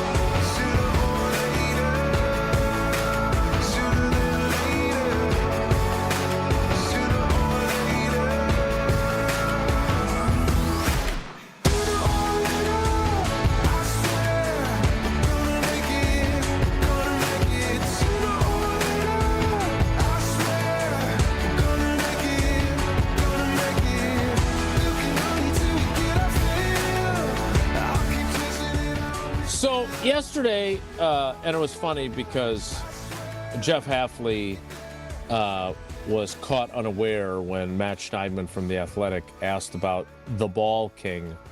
And he was like, how do you know about that? Well, Matt LaFleur said it in a press conference. So that's how we know. So it's out there, Jerry. And we're loving every minute of it. And so this is great. I don't know if it's going to work. I also don't understand exactly what they obviously everybody wants more takeaways. They were fourth in the league last year in takeaways. It's not like they stunk in that department, but they believe that they have that they need to, in order to generate even more takeaways, they need to force more fumbles. They forced and recovered 14 fumbles last year. Again, not horrible. But to be the defense that Jeff Hafley wants them to be, they got to do better than that. And so that's what he's harping on and emphasizing. And as Tausch will tell you, in the NFL, you get what you emphasize, and then you also get what you tolerate on the negative side. And so this is what they are emphasizing, to the point of, and Jeff talked a lot about, how they're talking about attacking the football. And then that led to him announcing that Wendell Davis, their quality controls coach on the defensive side of the ball, his name has officially been changed in the building. He is now the Ball King. And so every day at the start of their meeting on the defensive side, I think that's what Jeff Hafley said, the defensive meeting, the unit meeting, Wendell Davis, Ball King, we're supposed to call him BK for short, is up at the front of the room, and he's got a video presentation from the previous practice in which they go through plays where guys forced fumbles, plays where guys had a chance to take a peanut punch in honor of Peanut Tillman and knock the ball out and didn't, missed opportunities, times where guys maybe gave half-hearted efforts and it didn't result in a fumble. And Matt LaFleur revealed this stuff during the same conversation in which he said that Tucker Kraft needs to do a better job of keeping the ball security. And then Tucker Kraft said that that's what they call a bus fine because he threw him under the bus. Not sure coaches are subject to bus fines, but maybe players should be. But be that as it may, it was really interesting. And what I wanted, and look, and I'm sure there'll be those in the YouTube comments or on Twitter. I think of myself as a storyteller first. And one of the pieces of being a good storyteller is giving people stuff that they can't otherwise get, right? I mean, you talk about that with your students, I'm sure, all the time. And so I want to be able to take you into that meeting room, and they're not going to let me sit in on a meeting. So it's my job to find other ways to get that kind of stuff to share with our readers and our listeners. And so I asked Hafley, since it's out there anyway, what are these meetings like? How do they work? And he gave a great response that took us into the inner sanctum of a Packers meeting. Here is that exchange from yesterday. Yeah, go ahead. I want to understand the Ball King presentation. He gets up there every day. Matt said, right? So Yes. are you showing clips of guys doing it right? What is the presentation since Matt gave it later? All right, we'll go into the Ball King presentation. This might take a little bit, but that's okay. Today's a player's off day. So I start off every unit meeting like this, right? And I usually go over a bunch of clips, good, bad, what I like, what I didn't like. I try to correct stuff, I install, but I let him start the meeting because the ball is the most important thing. All right, we've picked teams. He puts the charts up there. He shows the teams. So we'll tally stuff. I don't want to give away all the secrets, but we'll tally stuff that happens. You get minuses, right? So we hold him accountable, and we like have a game within the game. So he gets up there and he'll show the point system. He's got a unique siren now built into the ceiling that every time we get a turnover, he hits a button and the siren blares, right? So we want to sound the siren as much as we can. But then he has fun with it. You know, he'll show some video clips, some fun videos, but it always comes back to different ways to teach how to attack the football, how are we going to respond when we get an interception, the ball's on the ground, how we're going to scoop it. He'll call guys out who were in position to take a punch and they didn't. He'll call guys out who we don't think took a real punch, took a not very aggressive punch. But it's stuff that the guys are having fun with, but they're starting to swing and they're starting to run out of the stacks. And that's what I'm most proud of right now. It's the effort that the guys have. But, you know, like I said, he's done a good job of emphasizing that to start. We got an award we give out each week for it, which every team around the league is going to do it. I just think he's taking it to another step. So I think my favorite part was when he was explaining it and talked about this siren that they've put in the room. And it blares when they have a good play. Like, John, I understand this is the NFL and is a business and it's about winning and losing, but it's also about figuring out ways to motivate and connect with your players. And I don't know about you, but this sounds like a really smart way to go about it. I don't know if they're going to have more fumbles or not. I don't know if they're going to have more takeaways or not, but the Ball King concept, couldn't love it more. Well, his enthusiasm for the project shows through, right? Like, just oozes out of him. And so he must feel like he's onto something. And you can tell just by what that he must be getting some, if not results yet, reaction to it for sure. Mm-hmm. That clearly it's resonating in the room with those guys, or he would not be that willing to talk and that effusive about it. You know, the energy of it all was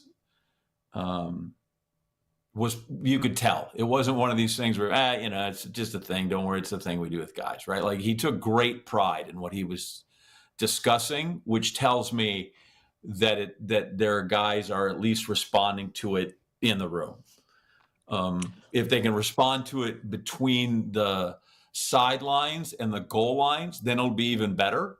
But, you know, it does sound something. You're right. There, you got to find new ways to preach the same message and get it through. And then just the title is so wonderfully ridiculous. It can't help but, you can't help but draw the guy's attention to it. He's the Ball King. Like, it's amazing.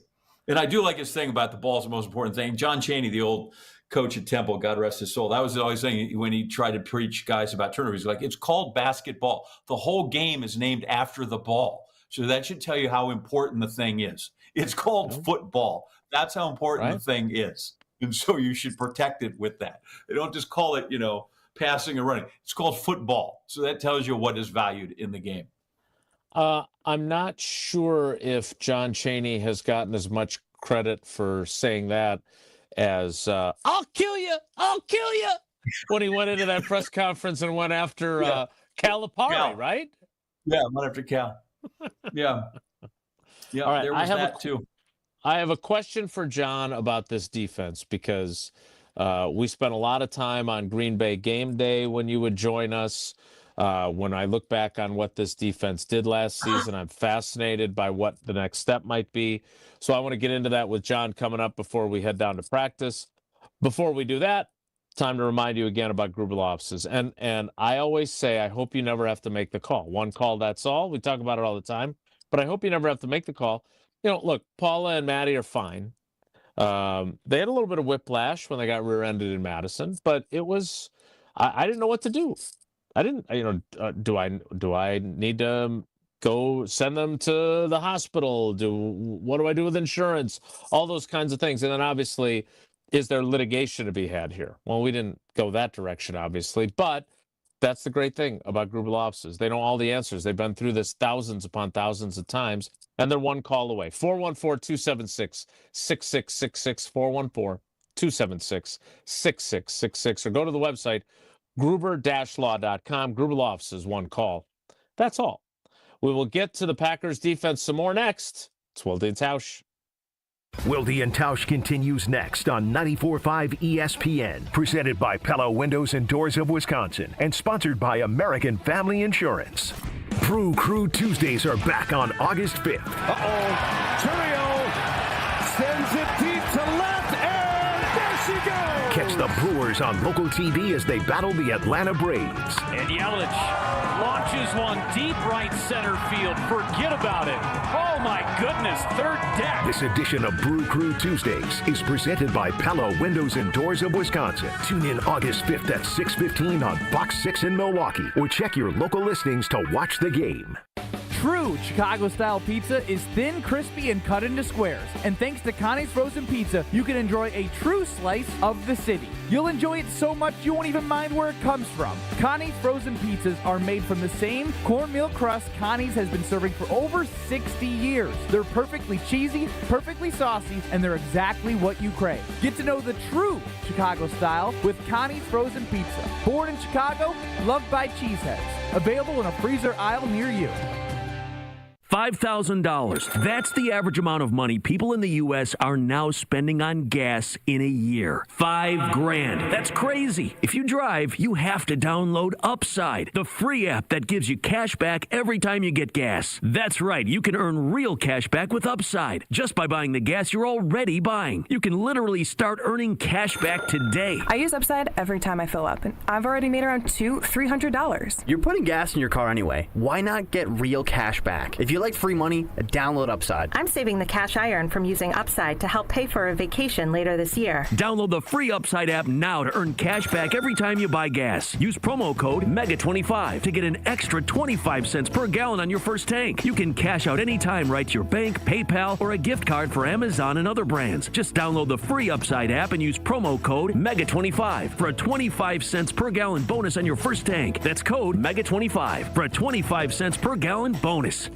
ESPN Wisconsin's Mark Tauscher here, and The Pickler is coming to Menominee Falls with 9 indoor pickleball courts and unlimited play. Leagues, tournaments, clinics, all included in your membership. The club opens August 16th, but founder memberships are on sale right now at a discounted rate with 3 months free compared to the regular price. Head over to thepickler.com, click on the Menominee Falls page, and lock in your spot today. The Pickler, P-I-C-K-L-R, your home for pickleball. Enjoy amazing live music going on now during the Wisconsin State Fair at the Bud Pavilion. Wisconsin's best local cover bands will perform starting each day at 11 a.m. 33 live shows over 11 days. Make plans to take in live music during the State Fair inside the Bud Pavilion. Drive a clean car every day. Tsunami Express Car Wash makes driving in style simple with unlimited washes for less than $1 a day. Become a member and enjoy premium fast lane access, free vacuums, and powerful tire air, all included in your membership. With locations in Midtown Milwaukee, Waukesha, Greenfield, Oak Creek, New Berlin, and Mount Pleasant, it's easier than ever to get a winning wash with Milwaukee's favorite car wash team. Sign up and score big at TsunamiExpress.com. Tsunami Express Car Wash. Wash, chill, repeat.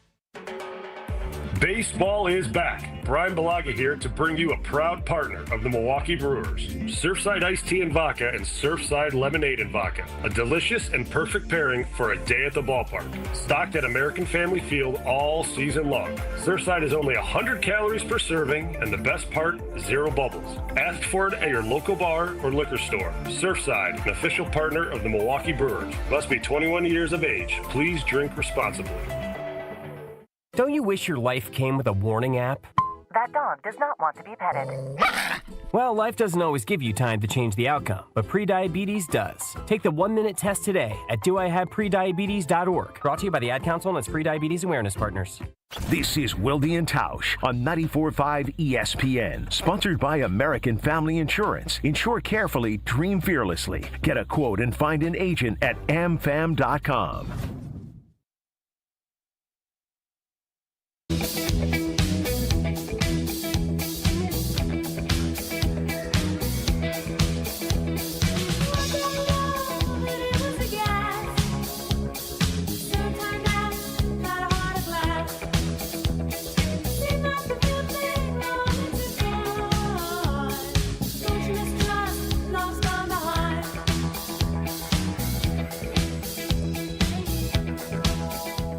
We roll on with John Anderson, our cousin sub today. Cousin subs, we believe in better. I do have one request of you. I don't want to ask for much because you've been a good friend, and I wear my Mizzou hoodie with pride and my 2 sizes too small T-shirt that I love. Sydney loves it as a night shirt, though, so it's worked out great. Well, there you go. We're getting used to it. We're getting used to it. There's some specifics to that shirt that I don't want out there, but it's awesome. And so my question is this. When you, having come up through as a Packers fan, like, what is your, like, for me, you know, it's Lofton and Jefferson and Dickey, right? Because that was, like, I was born in 72, so, like, those early 80s teams were my formative years as a fan. Given that you're so significantly older than me, by 7 years. Big I'm age curious. difference. Yeah, huge, big gap. I'm curious, like, what do you hang your childhood nostalgia hat on as a Packers fan? So the 2 guys that I really, really liked as a kid when I first was old enough to remember were John Brockington, great Ohio State running back, who was the first NFL running back ever to have 3 consecutive 1,000-yard seasons to start a career. That kind of got blown by, I think it was Tony Dorsett, and then I think, Barry Sanders had 10 around a row, so he was in. And then I was crushed when they traded away Willie Buchanan. 28 was really to the Chargers. And he'd gone to San Diego State, so they kind of sent him back home. But he was in a secondary and a time that they weren't great. He was kind of the bell cow of that. And I can name the rest of the guys, right? They had Clarence Big Cat Williams and Mike McCoy and Eldon Roche and Jim Carter and Freddie Carr, who was a linebacker. Like yesterday, I played golf 2 days ago, whatever it was, with my son, and we had car number 53. And I'm like, ooh, we got Freddie Carr, 53, the only car that hits like a truck. And then you had Willie in the backside, along with Jim Hill was there, and Steve Luke and Al Matthews. Now Matthews, I can remember when he got drafted, he was 29 when he got picked in the expansion draft by the Seattle Seahawks, right? Like, so those were all the guys they knew, and they weren't great, right? And then I think when Al left is when Johnny Gray came in and took over for him. But offensively, and they got MacArthur Lane, they came in pretty well. They always struggled at quarterback because Taggy wasn't, when they drafted him, he wasn't there. Scott Hunter was the guy that helped win the division, but he wasn't great. And they went through all this stuff. They had Jim Del Gazo for a while. I don't remember that guy. Remember the name? He was on the Dolphins' undefeated 72 team, and they traded a 2nd-round draft pick for him. He may have started a game or 2.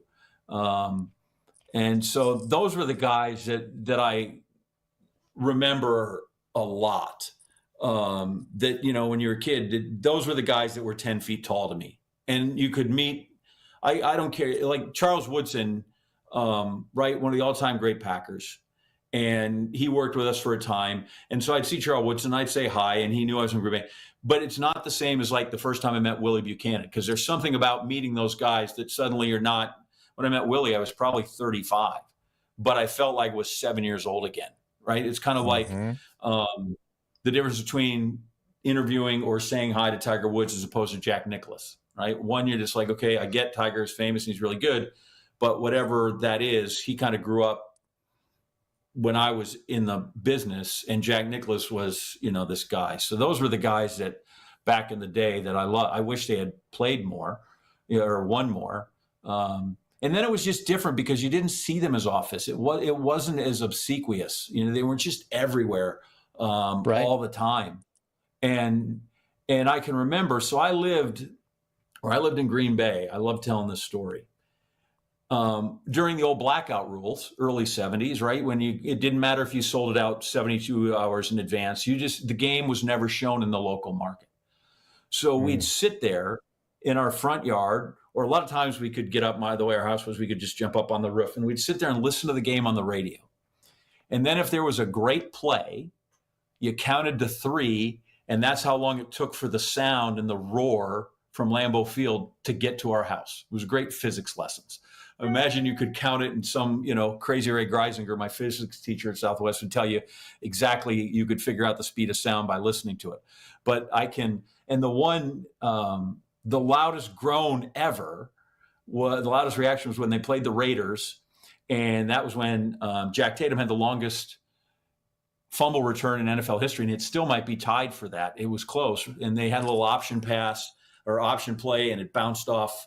I think it was Mac Lane, and he scoops up in the end zone and goes the other way. So we're listening on the radio, and you're just like, oh my God, I can't believe this is happening. And I'm 7 years old. This is what is more crushing when you're 7 than giving up, a touchdown when you're going in for a score.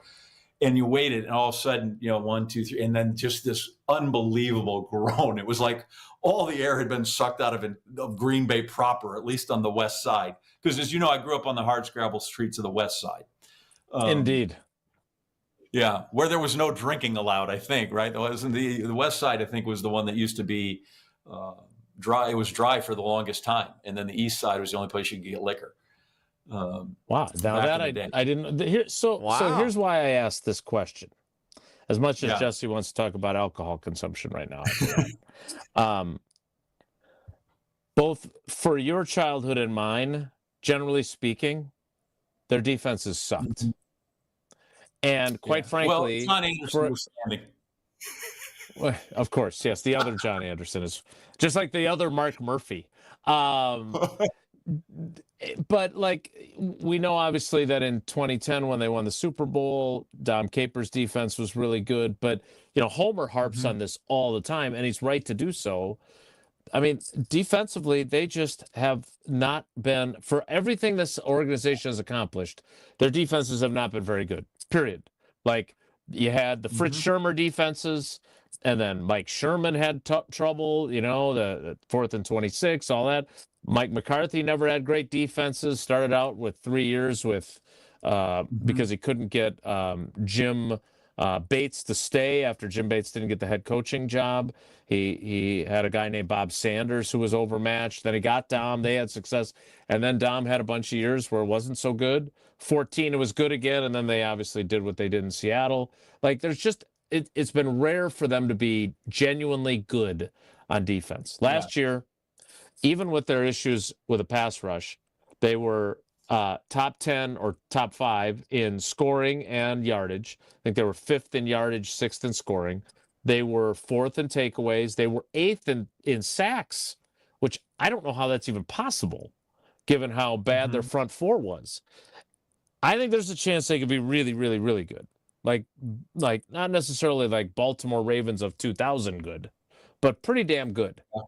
And I'm just wondering, for those of us that have either covered teams that haven't been defensively very good or, frankly, grown up with Packers teams, how different are things if they actually have a really good defense?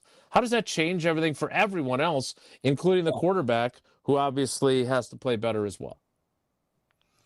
Right. I think it's an entire, it's a huge difference maker.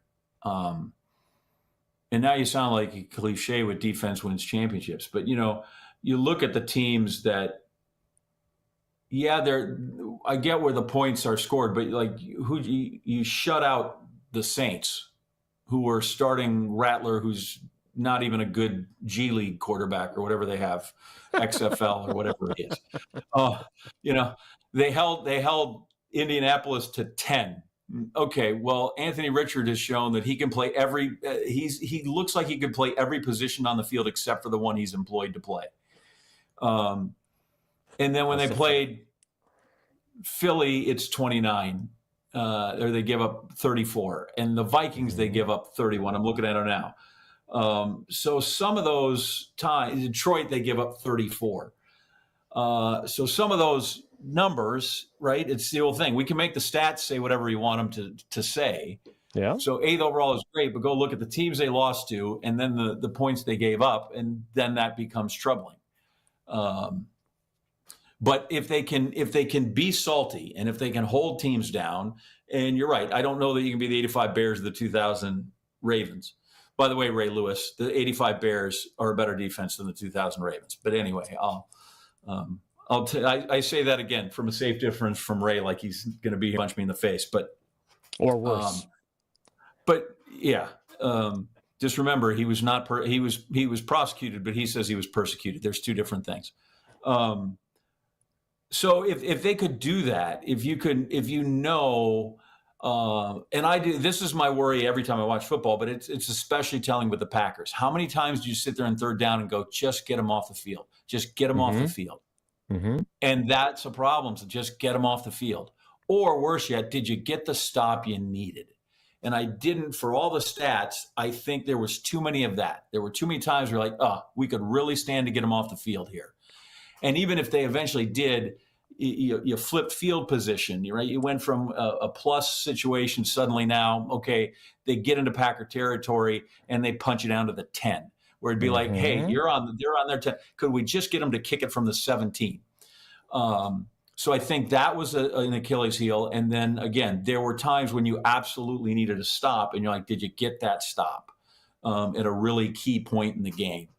And I think those are much like they talk about. Quarterbacks make their money on red zone and third downs. A lot to be said for the defense. And I think that's where we should measure if this team is better on defense and if they're going to be stout enough to be a championship defense. So, and I think it's a great point, because one of the things Tausch said about figuring out what this team is going to be, and I used it in a question to Goody or LaFleur, maybe both, is who are the guys going to be when it's 3rd and 7 on both sides of the ball, right? Who are the pass rushers going to be? How are they going to align their corners? Is Edger and Cooper going to be with Quay Walker?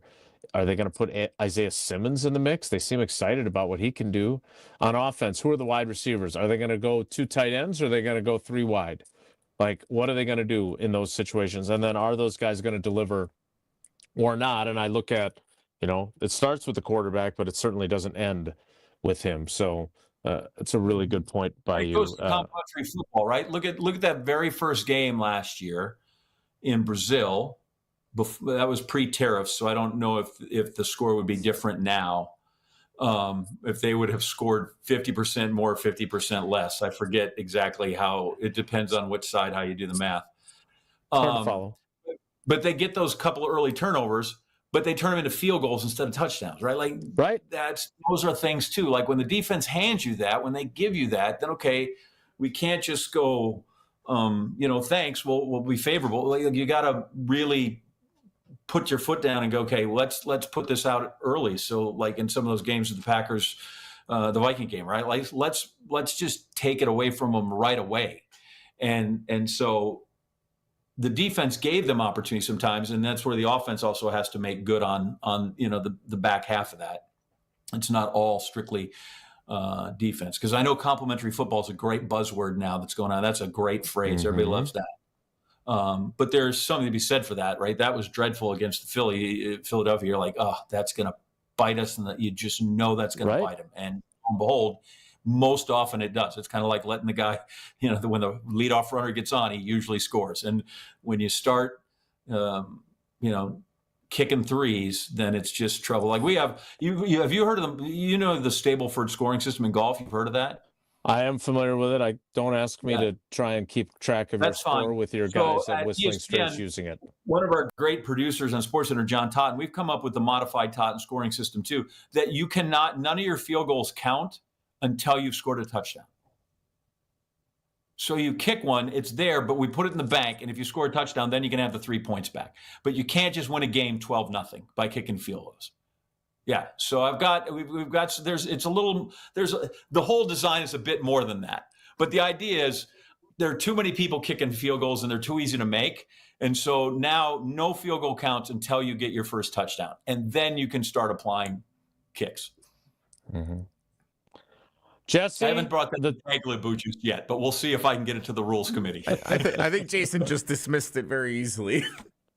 No, I was looking at the clock. It's the same thing that Tausch does. It's when I do that, it's you weren't interested or you didn't want to be part of that. No, it's 10:44, and this is still the segment that normally ends at 10:30, and I got to get to practice. So, without further ado, it's time for trivia.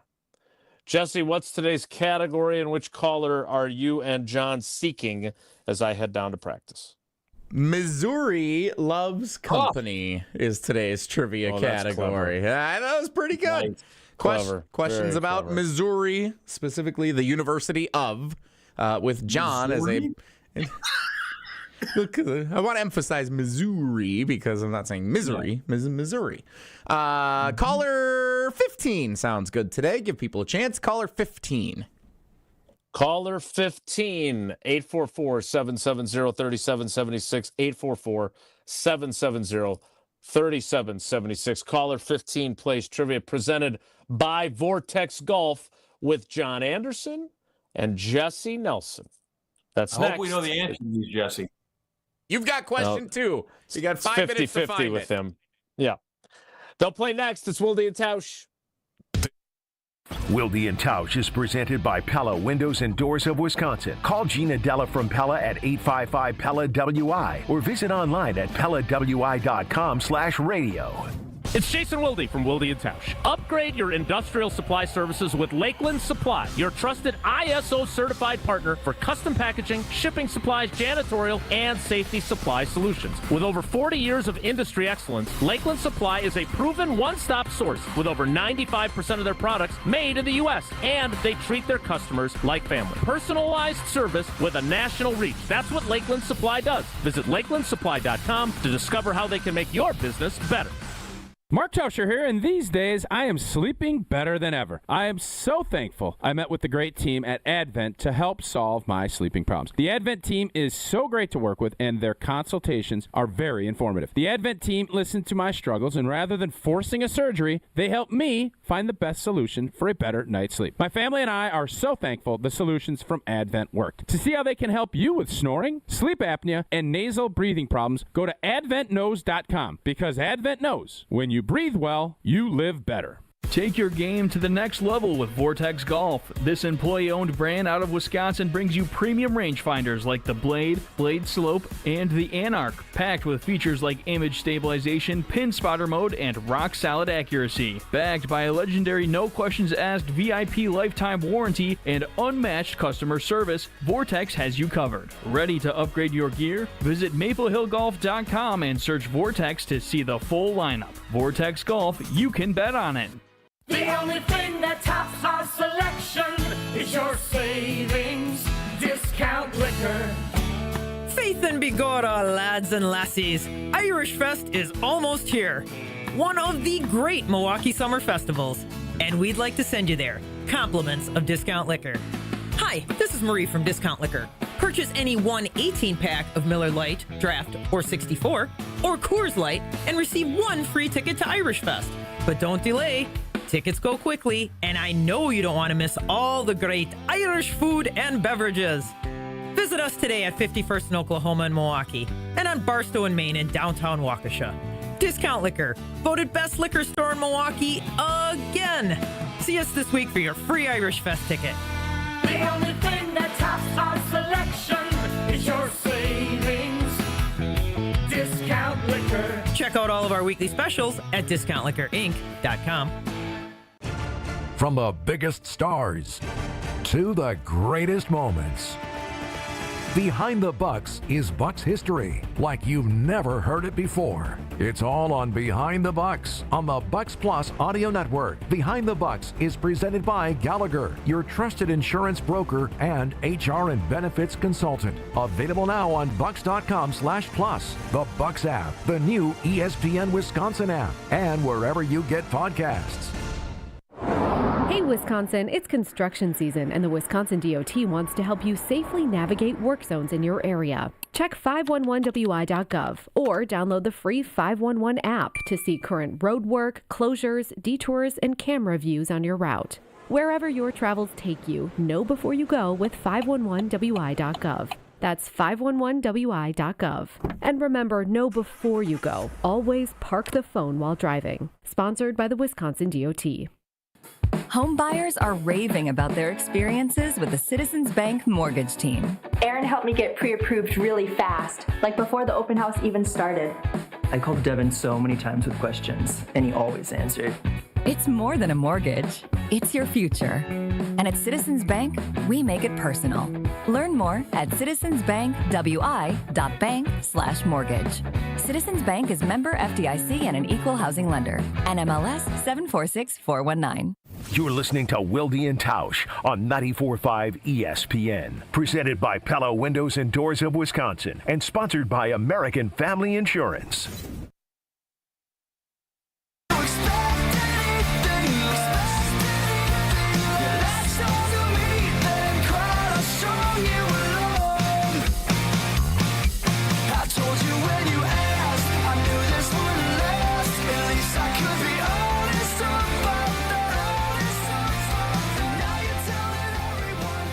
Wilde Tausch back with you. Jesse and John Anderson for the time being as Jason Wilde heads down to the sidelines of Packers training camp practice. Share his insights and observations coming up here just a little bit. Jason Wilde live in Green Bay as the Packers get back to practice here this afternoon. The third padded practice of 2025 training camp. So we're holding it down while Jason gets situated. And it is our pleasure to have another first-time contestant for Wilde and Tausch Trivia, which is presented by Vortex Golf. Wilde and Tausch Trivia is brought to you by Vortex Golf. Rangefinders you can bet on. It's a big deal, John, when we have a first-time contestant around these parts. We love bringing in, new people to try and play all the time. Yeah, you need fresh blood. You don't want the guy that's just sitting there waiting to call every time when he comes through. We like them too. We like the wily old veterans, but in this case, we are really excited. And Jason's going to be disappointed for the second time this week. He's missing out on a first-time contestant. John in Lake Geneva is on with Jesse and John for Wilde and Tausch Trivia, presented by Vortex Golf. John, how you doing? Doing well. How's everyone doing today there? Oh, we are wonderful. John, Jason always asks, is this your first time trying to call in for trivia, or have you tried many times and you are finally off the schneid? Never. Literally my first time trying to call today. Wow. Long-term listener, first-time caller. Wow. Timed it up perfectly. I guess I got lucky. Yeah, I would say that's amazing. Well played, John. That's awesome. Great ball. Okay, so you've got one entry into our drawing, which we will either do with Jim, Matt, and Molly tomorrow, or we're going to do it on Monday, or actually we're at a golf outing Monday, so who knows when we're going to do this drawing for the Vortex swag bag, but we will do the drawing at some point coming up here in the next few days. Missouri Loves Company is today's trivia category, catered to our special guest cousin sub of the day, John Anderson. I will ask question number 1, and it is this. In which city, John, is the University of Missouri located? Here's a hint. It shares its name with another state's capital city. Is the University of Missouri located in Columbia, Trenton, or Oklahoma City? Trenton. Oh, no. Come on. Oh, no. Oh. We look like we're New Jersey or Delaware. There's all kinds of them. It was Oklahoma City. No, it was Columbia, Missouri is where the University of Missouri is located. John, all right. John Anderson, you have question number 2. Maybe, John's had a good run of luck here. First time ever calling in, and he plays trivia on his first chance ever trying to get in on the game. Maybe he'll pull off what Tausch always says is one of the very rare instances where he gets the first question wrong, which is perceived to be the easy one, and then gets the next 2 right. We'll see if that's the case here. John Anderson has question 2. I am going to have to fight through my disappointment both for the city of Columbia, Missouri, and the state capital of South Carolina, Columbia, as well. Question 2. Which of these quarterbacks, this is cold, mostly known as backups for the majority of their careers, did not play at the University of Missouri. So one of these guys was not a Tiger. Drew Lock, Case Keenum, or Blaine Gabbert?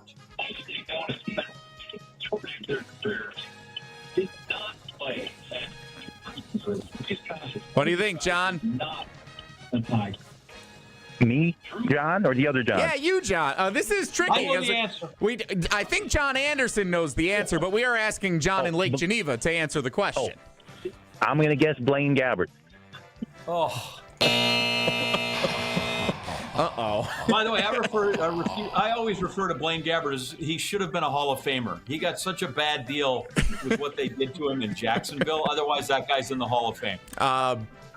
And Super Bowl champion, went out on top with the Kansas City Chiefs a couple of years ago before retiring. So, Blaine Gabbert, career backup and one of the best to ever do it. Case Keenum played at the University of Houston. That is correct, yeah. So. Non-Missouri quarterback.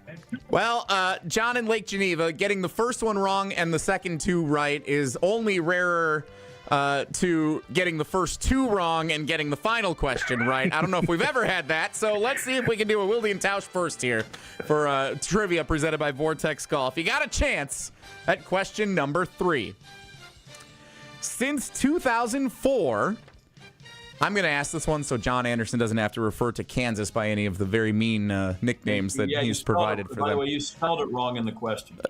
I'm not going to ask you how to spell it because I think that's still an FCC violation, depending on what you say. Since 2004, rivalry games played between Kansas and Missouri, most notably in football and men's basketball, have been branded by which of these names? This is according to the Wikipedia page for the rivalry. Is it the Border Showdown, the Apple Cup, or the Bedlam Series?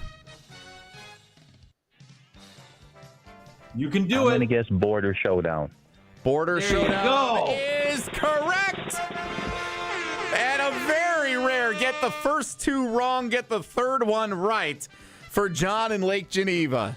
The Border Showdown. John in Lake Geneva, just for fun, just to show off, no extra entries here. Do you know who plays the Apple Cup? No, I do not. It's Washington and Washington State. And do you know who plays the Bedlam Series? No, I do not. John Anderson knows that one, I know. You knew both of these, right? That is Oklahoma State. I even know who plays for the old Oaken Bucket. There's some of the Big Ten ones. I went down the rabbit hole as I was trying to come up with some answers for this. And, the old Oaken Bucket, I didn't know they called Nebraska, Iowa, the Heroes Series is now what they call that, apparently, the Heroes game. Yeah, they changed that. They used to call it like Cornageddon or something like that because of all that. Yeah. There's a lot of great when the Civil War is in Oregon State. Yeah. The Holy War is Utah and BYU. I love it. There's tons of them. A lot of fun ones. Anyway, Backyard Brawl is West Virginia and Pitt. Yeah. John in Lake Geneva, you got one of the 3 questions right. That means you have 2 of the possible 4 entries for whenever the heck we do that drawing for the Vortex swag bag presented by Vortex Golf. Thanks for playing. Thanks for being a first-time contestant. And even as lucky as you were today, maybe you'll have better fortunes next time. Well, thanks for having me, and look forward to listening to you all again. Have a good day. Bye-bye. Thanks, brother. John in Lake Geneva, today's contestant for Wilde Tausch Trivia presented by Vortex Golf.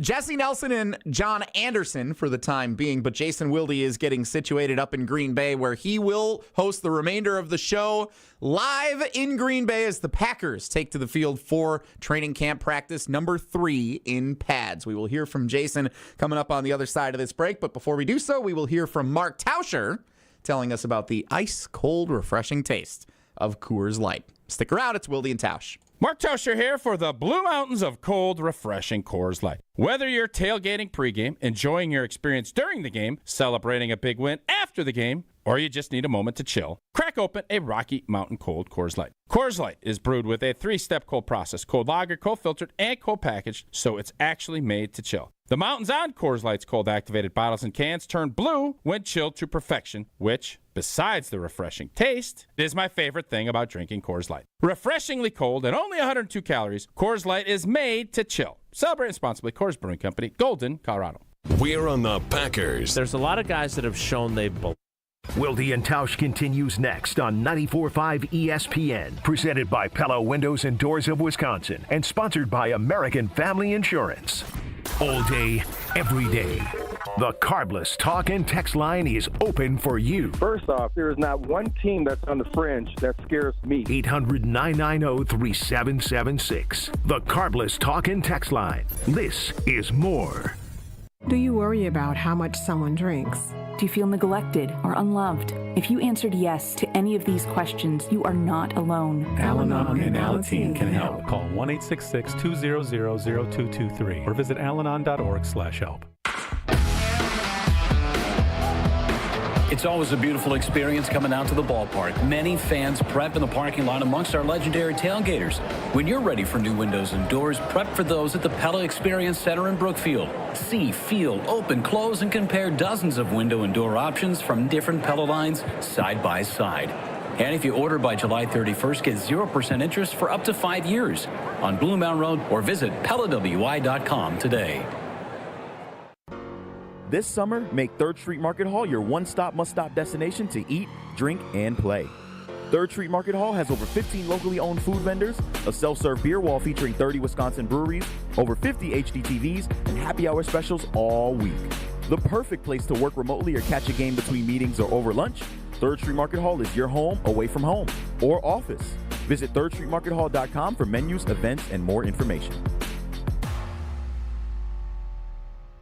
ESPN Wisconsin's Mark Tauscher here, and The Pickler is coming to Menominee Falls with 9 indoor pickleball courts and unlimited play. Leagues, tournaments, clinics, all included in your membership. The club opens August 16th, but founder memberships are on sale right now at a discounted rate with 3 months free compared to the regular price. Head over to thepickler.com, click on the Menominee Falls page, and lock in your spot today. The Pickler, P-I-C-K-L-R, your home for pickleball. Let your car shine without spending a dime. Tsunami Express Car Wash is Milwaukee's fan-favorite car wash for a next-level clean. And right now, your first wash is free when you sign up online. That's our $25 top wash, packed with gloss, protection, and free bonus perks like vacuums and mat cleaners. With locations in Midtown Milwaukee, Waukesha, Greenfield, Oak Creek, New Berlin, and Mount Pleasant, it's easier than ever to get a winning wash with Milwaukee's favorite car wash team. Get your first free wash today at TsunamiExpress.com. Tsunami Express Car Wash. Wash, chill, repeat.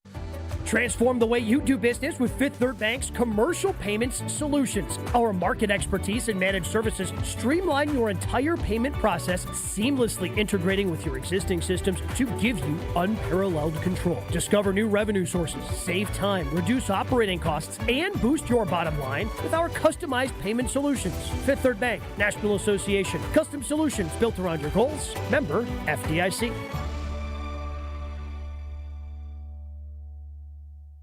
Kyle Brust-Norman's Ben Brust here for Grimal & Associates Insurance. They do what anyone with a growing family, like myself, does. Protect what matters most.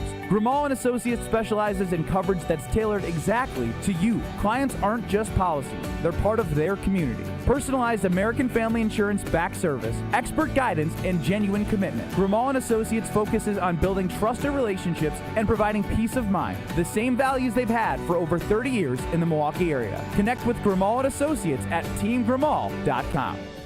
This is an ad by BetterHelp. Workplace stress is now a leading cause of declining mental health, with 61% of the global workforce feeling it more than ever. You can't escape work, but you can take small steps to take care of yourself. A walk, some sun, a favorite song, and therapy. Ongoing support to build resilience for whatever your day throws at you. Balance is tough, but getting help shouldn't be. Visit BetterHelp.com/timeout today for 10% off your first month. That's BetterHelp, HELP.com/timeout. This is Wilde Tausch on 94.5 ESPN, sponsored by American Family Insurance. Insure carefully, dream fearlessly. Get a quote and find an agent at amfam.com. I don't wanna move on. I don't wanna know what it's like when you're gone for good. You're slipping through my fingertips a little bit by a little bit. I didn't know the love you. Sounded like a bit of a tough go of it in trivia there. Husky. So, and two Johns. It's It's one too many Johns, if you ask me. Hard to keep track of, but you figured it out, and we got the last question right. So at least John in Lake Geneva has that going for him, which is nice. John Anderson is our cousin sub of the day. Cousin subs, we believe in better. Packers practice well underway here. Helmets and shorts for today, but it'll be interesting to see what the tenor of practice is, John, because as we talked about earlier in the show, this whole discussion of physicality and an emphasis on it, I do wonder if going shoulder pads with shorts is an effort to scale back the physical nature. When you're in full pads, you got the football pants on and the pads in your football pants, and you're thinking, hey, this is just like game conditions. Maybe this is I don't know. Am I wrong to think that this is Matt LaFleur's way of getting them to still be sort of physical, but not quite as physical as they've been, causing trouble for certain players? Dialing back a little. What I found strange is in this, and I get that sometimes they get chippy with each other, but it's usually not on day 1 or 2, right? It's usually a couple weeks into camp where they get tired of each other, and then they have to go to Indianapolis and have joint practices. That one is that they're after each other this early and being apparently angry with each other and ornery with each other is a bit of surprise. But yeah, maybe he's trying to dial back. But again, I would think that that's odd that if you're trying to build this culture, we gave you 2 days, and I'm like, okay, we gotta put the kibosh to this now. Like those seem to me those would be mixed messages. It would be, and I would say this too. Like my recollections of Mike Holmgren and my longtime mentor Tom Mulhern was so good. For some reason, he had a knack for predicting when Mount Holmgren would erupt. And it was before practice. It just today feels like the day. You could see he was frustrated with some stuff yesterday. And going back to what we were saying about coaches yelling and stuff, like he wasn't a huge yeller. He was certainly willing to yell, but there was always, he would reach that breaking point in camp, and then the eruption would come. And Matt LaFleur does not usually do that, but obviously we had that at the last practice with Rasheed Walker. The players had the day off yesterday, so it'll be interesting to see what today's practice does look like. And again, they're still wearing their shoulder pads, so there's still going to be some collisioning. If that might be a Tausch word, that's not really a word, but it will not be to the same degree. I used to think physicality was a word that Kurt Herbstreit made up, but apparently I looked it up. Apparently it was first used in 1827, but for the longest time I thought physicality was just a made-up television word. But so apparently Corso was the first one to use it. Whatever it was, I'm like, I don't think that's really a word, but it turns out it was maybe not used a bunch, and now it's everywhere when it comes to. I love what's the word? So do you have a recollection? I always love to lean on you for your years of experience here. Do you have a camp fight that you just remember where it was just a Donnybrook guys just were separated and just was ugly? So I don't know if I can recall one where things got really, really bad. Like there are times where it's gone longer than you expected it to. Yeah. So Myles Garrett and Mason Rudolph, is that what it was? Or right. Aaron Donald did that in the practice, I think, too. The stories that I remember clearest are the ones when we're in the locker room when we were in there. So one was a fight and one was an almost fight. The almost fight was when Kabir Baja-Biamila confronted a teammate who he knew was having an affair and informed the teammate that he intended to tell said teammate's wife about it if he didn't tell him himself. To which said teammate replied, "If you do that, I am going to gouge your blanking eyes out." And I thought there was going to be a pretty serious fight in the doorway to the showers. Cooler heads prevailed. The other one, Vaughn Booker, was a defensive lineman that they picked up from Cincinnati in the late 90s, early 2000s. And I don't know who the other combatant was, what I do remember is I was standing in that area of the locker room, and the fight began, and Santana Dotson grabbed me by the shirt and pulled me out of the way right before I would have been just trucked by the two of them getting after it. Like, it's one of my favorite locker room stories. That and the Antonio Freeman demonstrating how to get off press man coverage and grabbing and twisting and pulling my arms and pushing my shoulders while he was wearing nothing but a jock strap. Those are my two top 10 interactions in the locker room. Were you like Darren Baker and JT Snow just ripped you out of the way? Yes. I mean, the way he grabbed. I mean, it was like by the back of the shirt collar, because I had my back to, like, it was going past his locker, and he grabbed me and pulled me into his locker, kind of at a 45-degree angle, and I'm like, what? And of course, Santana. And we all know Gilbert Brown was the gravedigger, but Santana was no small fella. That defensive line in '96 was so good because of him, and obviously a certain guy named Reggie White and Sean Jones as well. But he grabbed me, and I can tell you this: he's a strong dude now. I'm sure he's still a strong dude even now in his 50s. But I don't know if he saved my life, but he certainly saved me from probably a broken leg or something, because they would have gone right into me. And two 300-pound guys getting after it in the locker room. I'm not going to be able to compete and handle that. So yeah, those are the stories. But no, fights are so few and far between these days. The thing with Rasheed Walker the other day, that felt like kind of a rarity. So it's just not something that back in the 90s and early 2000s. I'm sure Tausch has a fight story or two, but it's been a long time since we saw a big one. But hey, the way this camp is going, we could see it before the end of the show. So just to confirm, you got stuffed in a locker and you were very thankful for it. I don't know about stuffed, pulled into. Then they were very wide, so I wasn't like, when you got stuffed into a locker at Muskego High School, it was very cramped, right? Not that you would know how that felt, but others pre-Madison weight loss, yeah. So yeah, no, it was, Santana, thank you for your service. We'll kick off the 11 o'clock hour with John Anderson, our cousin sub of the day. Cousin subs, we believe in better. In 2 minutes, it's Wilde Tausch. Don't go anywhere. Another hour of Wilde Tausch, presented by Pella Windows and Doors of Wisconsin, is coming up next on ESPN Wisconsin and the ESPN Wisconsin app. Ready to escape to a resort that has it all? The Island Resort and Casino is your total thrill getaway, where championship golf, a luxury spa, world-class gaming, and epic entertainment come together. Tee it up at Sweetgrass and Sage Run. Unwind at the Drift Spa. Dine, play, win, repeat.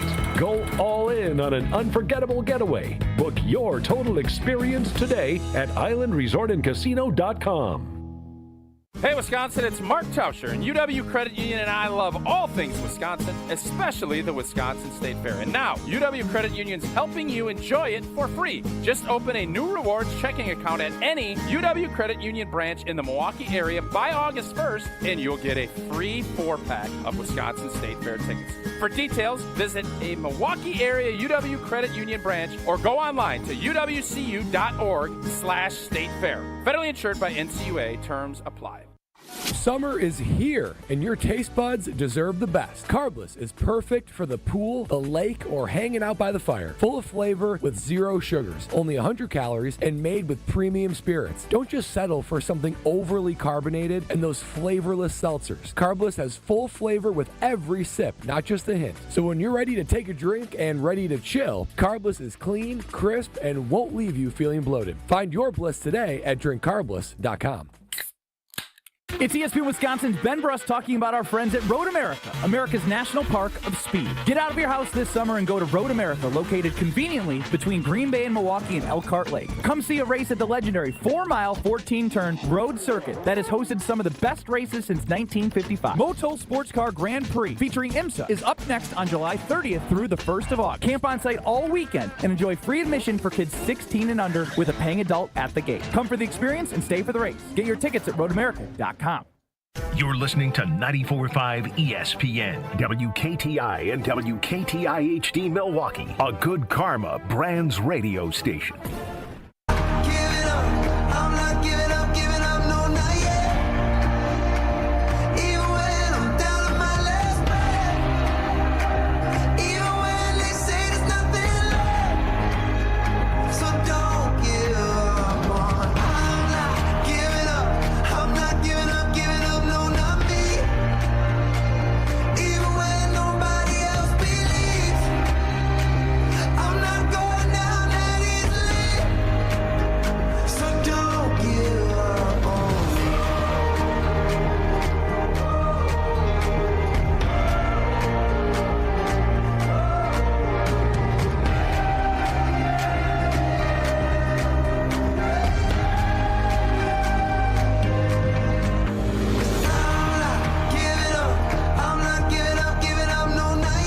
The 11 o'clock hour of Wilde Tausch with John Anderson as our cousin sub of the day. Cousin subs, we believe in better. Little routes on air going on right now with the offense at this end of the field. John, you mentioned this in our very extensive pre-show correspondence. So is today the day that ESPN does the Ocho, which used to carry in dodgeball, the dodgeball matches with Jason Bateman on the color commentary? Yeah, but now it's this full-on kind of 3-day extravaganza of events on ESPN2 that just screams that there's not a lot going on, and we're putting baseball on ESPN regular, and that we're going to put some of the most absurd things possible on ESPN2 and see people watch it, and they will, which is crazy. So you obviously were there when they started doing this, and the joke about the Ocho in that movie, which I love that movie, by the way, is that, you know, they put dodgeball on their 8th channel. They don't actually have 8 channels, but I got to be honest, there's some things that are now on with the regular programming that have become popular that you would have made that joke about not that long ago, right? They have cornhole. Cornhole's on all the time. That they show. Right. Cornhole they have is big. pickleball. Yeah. So I don't want to be too dismissive. Spike ball makes an appearance once in a while. I think I saw wiffle ball once, which I actually enjoyed. Seems very hard to hit the ball the way those pitchers can bring it, though. That's back, but now there's some absurd stuff. Like there's goat racing. Wow, we missed the goat racing. That was at 10:30 this morning. I can't believe we were wasting our time doing this program when we could have been watching goat racing. I'm literally talk about regrets for a wasted life. I'm scrolling through right now on the TV in our studio here to see what's on tonight. National Ball Hockey League is on at 8 o'clock. The corgi races are coming up at 11:30. Yep, corgi races tonight. Corgi races. Well, we're going to lose some listenership now. The National Putting Tour, which that's like mini golf. That sounds fun. The Golden Tee World Championships are coming on. That's exciting. This is a repeat. Brust's brother still competing? He might be. Yeah, Jonathan Brust might be in that World Championship for Golden Tee. So because it's hard to program for 24 hours, sometimes you got to go to the greatest hits and the reruns early in the morning. So at 3 a.m. this morning, the Wisconsin Auctioneers Championship from 2023. That's going to be fantastic. Set your DVRs or TV, whatever you do now. And that's followed by the USA Mullet Championships, which I beg your pardon. Fantastic. Live stuff, we're going to have Highlight, which we love. Bubblegum blowing, like who doesn't think they could win that? I could right now. Goodyear Blimp Sky Racing. I mean, how was last week at EAA? They were flying around in there. Yeah. How can you stay away from this? Battle of the Buoy 2 sounds fun. Pro doubles teams fight to stay afloat in New York City for a chance to hoist the coveted golden buoy. I don't know what the Donk Toss World Championships is, but that feels like maybe it has some livestock in it or something that would be, usually a pay-per-view item. But yeah, it's just a freestyle chess. It's just a smorgasbord of great things. What is freestyle chess? And then I have a follow-up question about one of the other programming items. What does that mean? Yeah. I don't understand. You play like checkers. Every piece can do whatever the heck it wants. What is that? I don't know, because there's also speed chess. So I don't know exactly how. At least I know what that means. It's just untimed. Yeah, everyone gets to take as long as they want in freestyle. Freestyle, you just go wherever you want. I guess I have no idea what it is. The outhouse races. I know what that is. That's easy enough to figure out. But. And listen, they're 100. You talked about the best record in the majors with the Brewers at 64-44. That's 108 games of baseball. Take a day off. We don't have to watch baseball all the time. Like baseball can be boring at a game 110 in the season. So go ahead, watch some outhouse racing, people. Get some variety in your life. Or go back on ESPN Plus and find the Wisconsin Auctioneers. And was Homer in that? He could, Homer could have been in two of these things. He could have been in the goat races because he's a goat. And he could have been on the auctioneer competition. I have to find archive video of that. I really want to see what the heck that is. Yeah, well, set at 3 a.m., have the kids back home, work the magic talking box to record that for you, and then you can see it. And the T-Rex World Championships, depending on what that is, he might have called that back in the day. I'm not sure. Oh, nice. Well played. All right, practice rolls on at Ray Nitschke Field. We'll talk a little bit about Bo Melton. That's something that Rich Bisaccia said yesterday about him. Coming up next with John Anderson, our cousin sub of the day, cousin subs. We believe in better as Wilde Tausch. This is Wilde Tausch on 94.5 ESPN, presented by Pella Windows and Doors of Wisconsin, and sponsored by American Family Insurance. Looking for the best spot to hang out at the Wisconsin State Fair? Head to Left's Miller Lite Sports Bar and Grill on the corner of Grandstand Avenue and 2nd Street. Enjoy the best music lineup at the fair, plus crowd favorites like French onion cheese curds and meatloaf and mashed bomb pops. Join the Taste Great Less Filling contest daily at 3 p.m. to win Brewers tickets, and don't miss the Miller Lite Toast from 5:30 to 7:15. Catch 94.5 ESPN Milwaukee broadcasting live on August 4th and 5th with chances to win swag, prizes, and more. For more details, visit lefts.com, and we'll see you at Left's Miller Lite Sports Bar and Grill. ESPN Wisconsin's Mark Tauscher here, and The Pickler is coming to Menominee Falls with 9 indoor pickleball courts and unlimited play. Leagues, tournaments, clinics, all included in your membership. The club opens August 16th, but founder memberships are on sale right now at a discounted rate with 3 months free compared to the regular price. Head over to thepickler.com, click on the Menominee Falls page, and lock in your spot today. The Pickler, P-I-C-K-L-R, your home for pickleball. It's Brad Nortman from KBN. The Wisconsin State Fair kicks off this Thursday, and you can catch Kyle Bruston Nortman broadcasting live from the Bank 59 Amphitheater on opening day. The Bank 59 Amphitheater is the largest free stage at State Fair. Bringing this great free entertainment to fairgoers is just another way that Bank 59 serves their mission to make lives better. So come join us on opening day this Thursday from 2 to 5 as KBN broadcasts live from the Bank 59 Amphitheater. Learn more about Bank 59 at bank59.com. Member FDIC. To help those who want to be helped but may not be able to afford it. That's what PGA Tour winner Grayson Murray had envisioned for a foundation before he sadly took his own life at just 30 years old. His parents channeled their grief into creating the Grayson Murray Foundation, carrying out his vision to help those struggling with mental health and addiction. To donate and learn more, visit GraysonMurrayFoundation.com.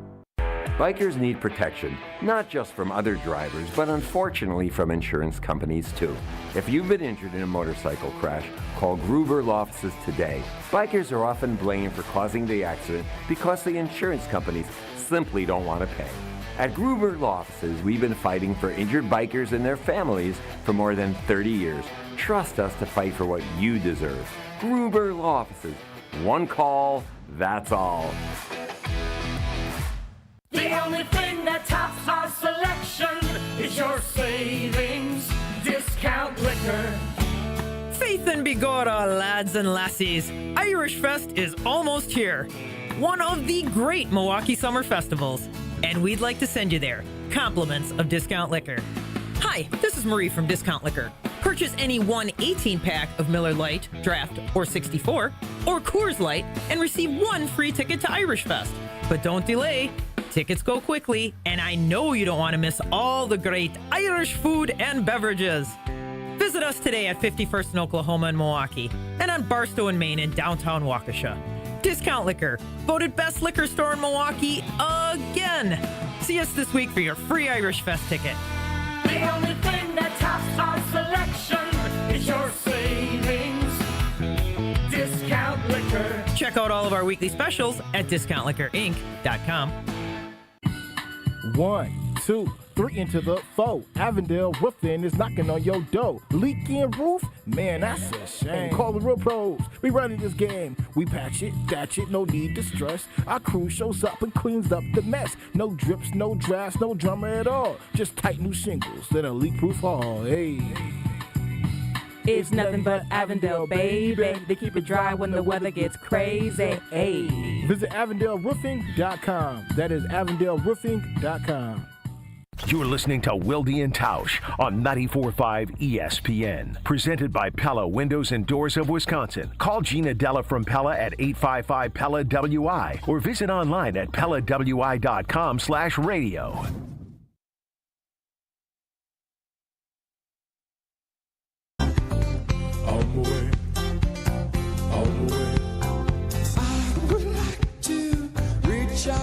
Continuing with John Anderson as our Cousin Sub of the Day. Cousin Subs, we believe in better. Doing some one-on-ones now at this end of the field, and the fans are into it. So I had this conversation with Jen, Gabe, and Chewy this morning, or more accurately, Jen and Gabe, no Chewy today. But be sure to check out the podcast on the ESPN Wisconsin app. But John Anderson, I am a big believer in you have to acknowledge your biases. I find myself thinking back to some people who held themselves up to be paragons of ethics, and as I found out more and more about them on this beat, they were unethical. And I just don't. I don't ever want to be viewed that way, and I never want to be viewed as someone who, has biases that he's not willing to acknowledge. And so I have them, including for the guy who just broke up a pass against Romeo Dobbs, and that is Bo Melton. So I really like Bo. I said this on our show earlier in the week. I think he's the kind of guy you want on your football team. I think you don't need him to be your number one wide receiver, nor do you want him to be your number one wide receiver, but you need players like him to have the kind of culture that you want to have as a team and the connectivity and the chemistry. And I'll tell you what, there is not a guy watching him interact for the last 3 years. There's not a guy in that locker room that doesn't like the guy. And on top of that, he's a really good special teams player. And so I've done this long enough and I said this to Bisaccia yesterday, you'll hear it in a second. When they move you to a different position, that's usually an intermediate move before they move you off the roster. and I don't want, because I said this from the minute this happened during the mini camp. I said it to Tausch, and Tausch, as he always does, got after me a little bit, rightfully so, that saying, hey, look, we know how much you love Bo Melton, so maybe you're looking at this as, oh, he's so valuable they have to find a different place to put him on the depth chart. Well, I want you to hear what Rich Bisaccia said, because while I acknowledge my bias about him, I also think it's not mutually exclusive that I can be biased and be right about him having a role on this team and making this team, no matter what the abbreviation, whether it's WR or CB next to him on his roster spot, says. Here's that discussion with Rich Bisaccia. Rich, how important is he to what you guys do? I mean, a lot of times when guys move positions in this league, it's a move that's an intermediate move to them not being on a roster anymore. It doesn't feel like that's the case with him. Yeah, and it's interesting because when he has to play the flyer outside for us, he's expected to make a tackle. And when he plays the 2 or the 4 for us on kickoff, he's expected to make a tackle. So for him, flipping over and playing corner now, the tackling part, he's kind of head down, right? He's in all the tackling drills that we do. Obviously, he's working on the skill set and the techniques and the fundamentals you need to play the different coverages and the different things that they want on defense. But I think because of the makeup of Bo Melton, who he is and his personality, his attitude, the transition has become not easy, but just acceptable. And in his mind, he's going to get better every day. You know, I think if you ask him, he did a lot of work with his brother, you know, in the offseason because he knew this could possibly happen. He played both sides in the spring. So we're excited that we have him, regardless of what side of the ball he's on, and he's going to be an impact on our team. He's going to be an impact on our team, John. We know that based on some of the players they've kept, that the special teams coordinator has some sway with personnel. Not saying he's making all the decisions, but it's clear that Goody listens to him in some way. When he says he's going to be an impact on our team, you have to be on the team to be an impact on the team. Right. That's him talking as if he's going to be here, right? Am I wrong to view it that way? Yeah. No, not at all. What I find curious, and I don't know why they designate it, that we have to designate him wide receiver, you have to designate him cornerback in that position because there's a special teams roster spot at the Pro Bowl, right? Mm-hmm. So why can't you list him as ST and just say there it is, that's his duty? And then if he's going to play a snap on third down because you need 7 guys, or he's going to be the 8th defensive back, like why can't you just put that in there? Here's the guy. This is his value. This is where we're going to use him. And he's Bo Melton. He's number 16 and he's ST. Like, what prevents somebody from doing that? Why do we have to, why are we hung up on this completion thing? I don't know. I mean, it sounds to me like that's his role. Okay, so let's just say, here's his role. He's on special teams. He's our guy. And that's enough. That's how he's going to make the team because we value that. Yeah, I think the only reason would be he's got to do something when it's not a special teams period, right? Like, and so you put him at corner, so he's working on his tackling and that stuff because that's going to be the stuff that he's going to be doing. But you're right. I mean, it's more of that was my point. Is it's just a designation for the depth chart because you got to put his name somewhere because I mean, put him as the backup long snapper then, right? Because what you really are interested in is you're really just interested in having him on the team. Which again, my bias says that's smart. And we'll see because look, the other part of this equation though, John, and I think it's the reality is that no matter how I feel about Bo Melton the person, the fact is after adding Savion Williams and after adding Matthew Golden, they've got more wide receivers than they know what to do with, and a number of them are better than Bo Melton, the wide receiver. Even though Bo was the first one to have a 100-yard game during the 23 season.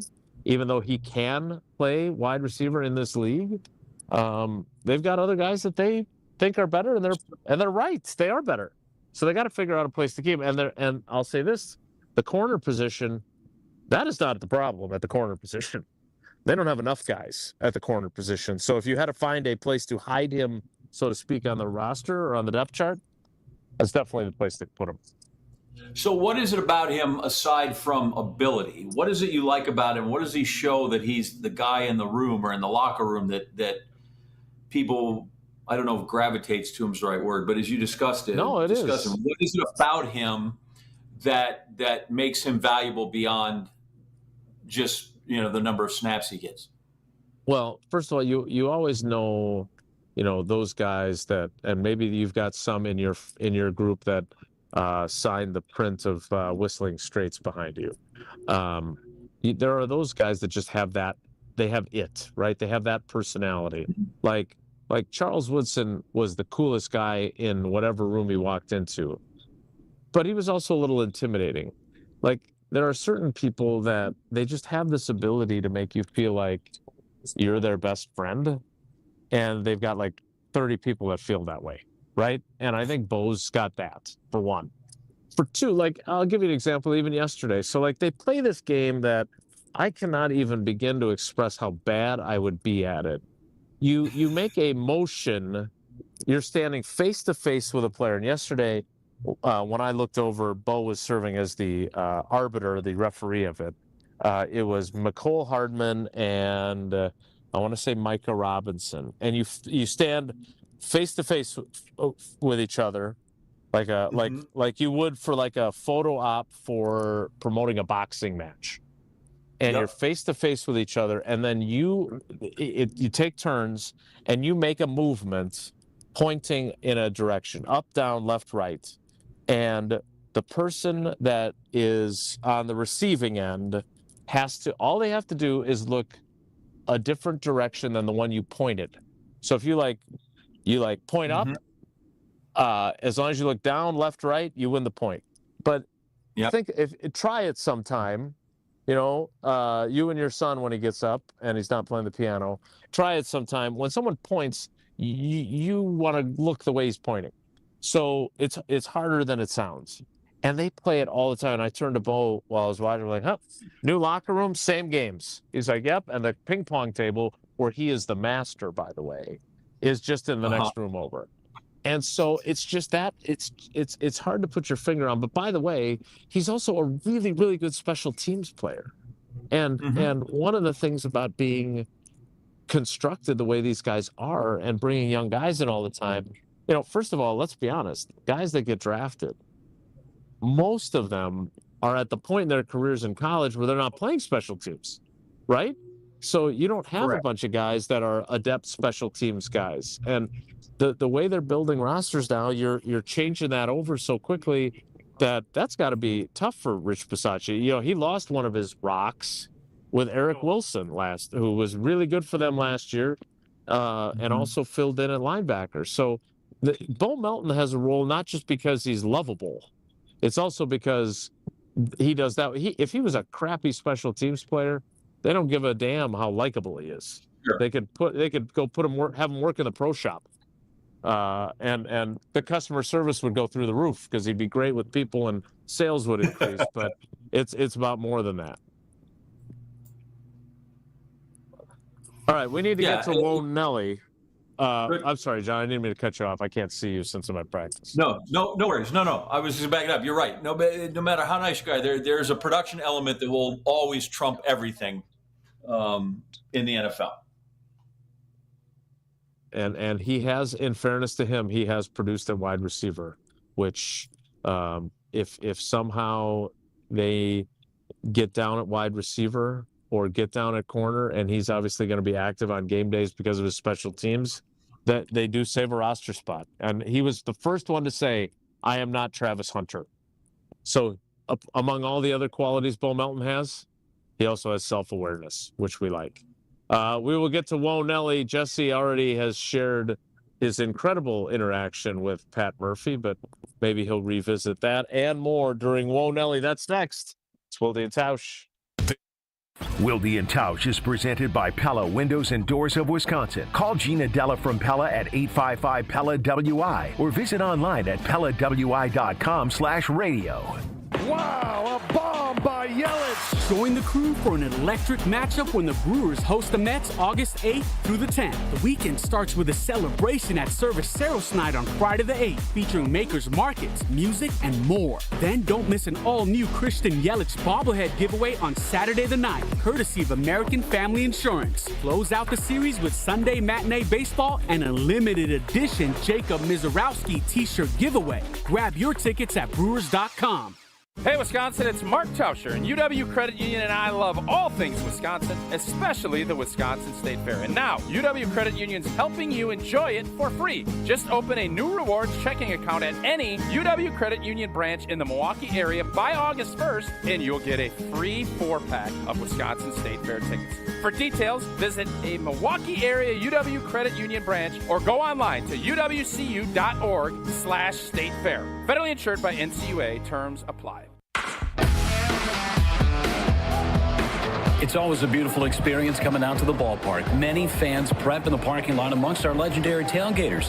When you're ready for new windows and doors, prep for those at the Pella Experience Center in Brookfield. See, feel, open, close, and compare dozens of window and door options from different Pella lines side by side.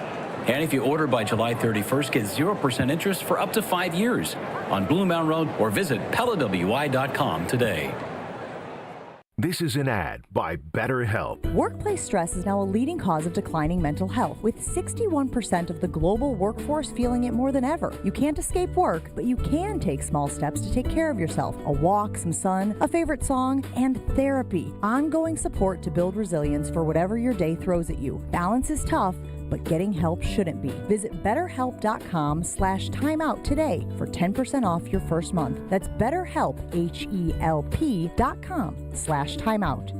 $5,000. That's the average amount of money people in the U.S. are now spending on gas in a year. $5,000. That's crazy. If you drive, you have to download Upside, the free app that gives you cash back every time you get gas. That's right. You can earn real cash back with Upside just by buying the gas you're already buying. You can literally start earning cash back today. I use Upside every time I fill up, and I've already made around $300. You're putting gas in your car anyway. Why not get real cash back? If you like free money, download Upside. I'm saving the cash I earn from using Upside to help pay for a vacation later this year. Download the free Upside app now to earn cash back every time you buy gas. Use promo code QUICK to get an extra 25 cents per gallon on your first tank. You can cash out anytime right to your bank, PayPal, or a gift card for Amazon and other brands. Just download the free Upside app and use promo code QUICK for a 25 cents per gallon bonus on your first tank. That's code QUICK for a 25 cents per gallon bonus. Monica, we've got to hand it to you. You and the design team have outdone yourselves. Are you talking about the One collection? Those rings say you are the one. And they say it symbolically. Describe the symbols. Every ring in the One collection should be presented with a special ritual. What would that ritual be? You pick up her left hand and you place a kiss on her ring finger.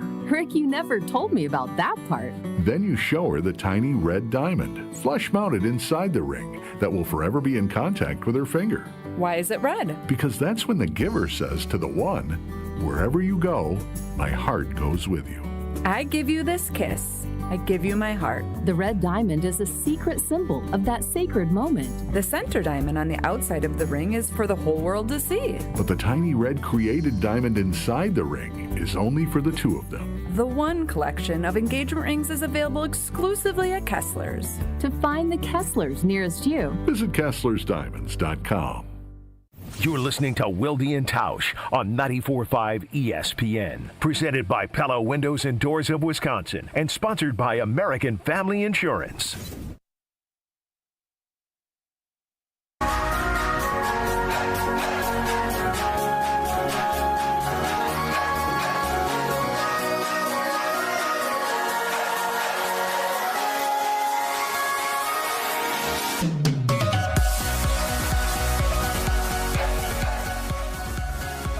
Catchy little tune, Jesse, and a lead-in to everyone's favorite portion of the program, or at least Jesse's parents, Won't Ellie.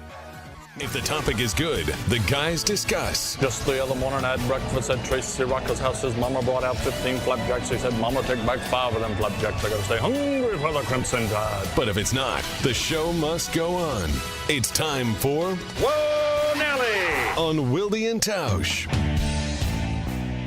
The MLB trade deadline is at 5 o'clock Central Time this afternoon. And your guy, Jason, is off the board for the Milwaukee Brewers. Eugenio Suarez. AU going to Seattle. That is correct. Overnight traded to the Seattle Mariners. A couple of bullpen upgrades for the New York Mets. The Brewers added a backup catcher from Appleton West High School, Danny Jansen, earlier this week. I don't think the Brewers are going to make any other moves today, but I'm just a front-running media member.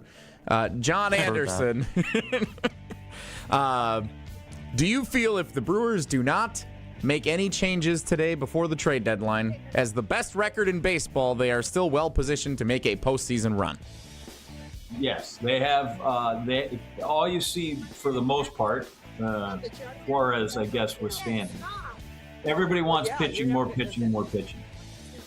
And the only thing the Brewers have to trade away is pitching, if they want. There's no big bat that's worth any of the pitchers they'd have to shelve or send away. Let's just stay pitching rich, even if it means I have to be a little hitting poor. I'd rather be that way than try to win in the postseason, winning games 8-7. I think you got a better chance of winning postseason games 4-3 and 3-2. I wouldn't do anything. I'd stay there, and there's no value. There's no bat to be had for the value that they'd have to spend. So keep the frontline guys, because if not this year, something's going to happen next year. Somebody's going to get hurt. Somebody's going to get traded away in the offseason. Keep the pitchers. It's the most valuable thing. Keep the arms. That's simple. Jason, how many times have we talked about the Packers say, they're one trade away from having a chance to compete for a Super Bowl? And I feel like that same narrative has now shifted for a lot of folks who are talking about the Milwaukee Brewers this season. What do you say to that? Jesse, I'm not going to lie. Laura Rose and Heidi from Associated Bank just were here, and so I was busy talking to them. I didn't listen to that segment at all. No, great. I did. I heard John. I'm kidding, but I did. It was great to see them. They're obviously such great partners and supportive of our show. Look, I am a child of the 1982 Brewers. I love the Just a Bit Outside film. Don Sutton, without Don Sutton, they don't get to the World Series, right? You see that in that film. So those types of trades, that and Sabathia. But you know what makes those special is that those guys were freaking studs. They're both Hall of Famers, right?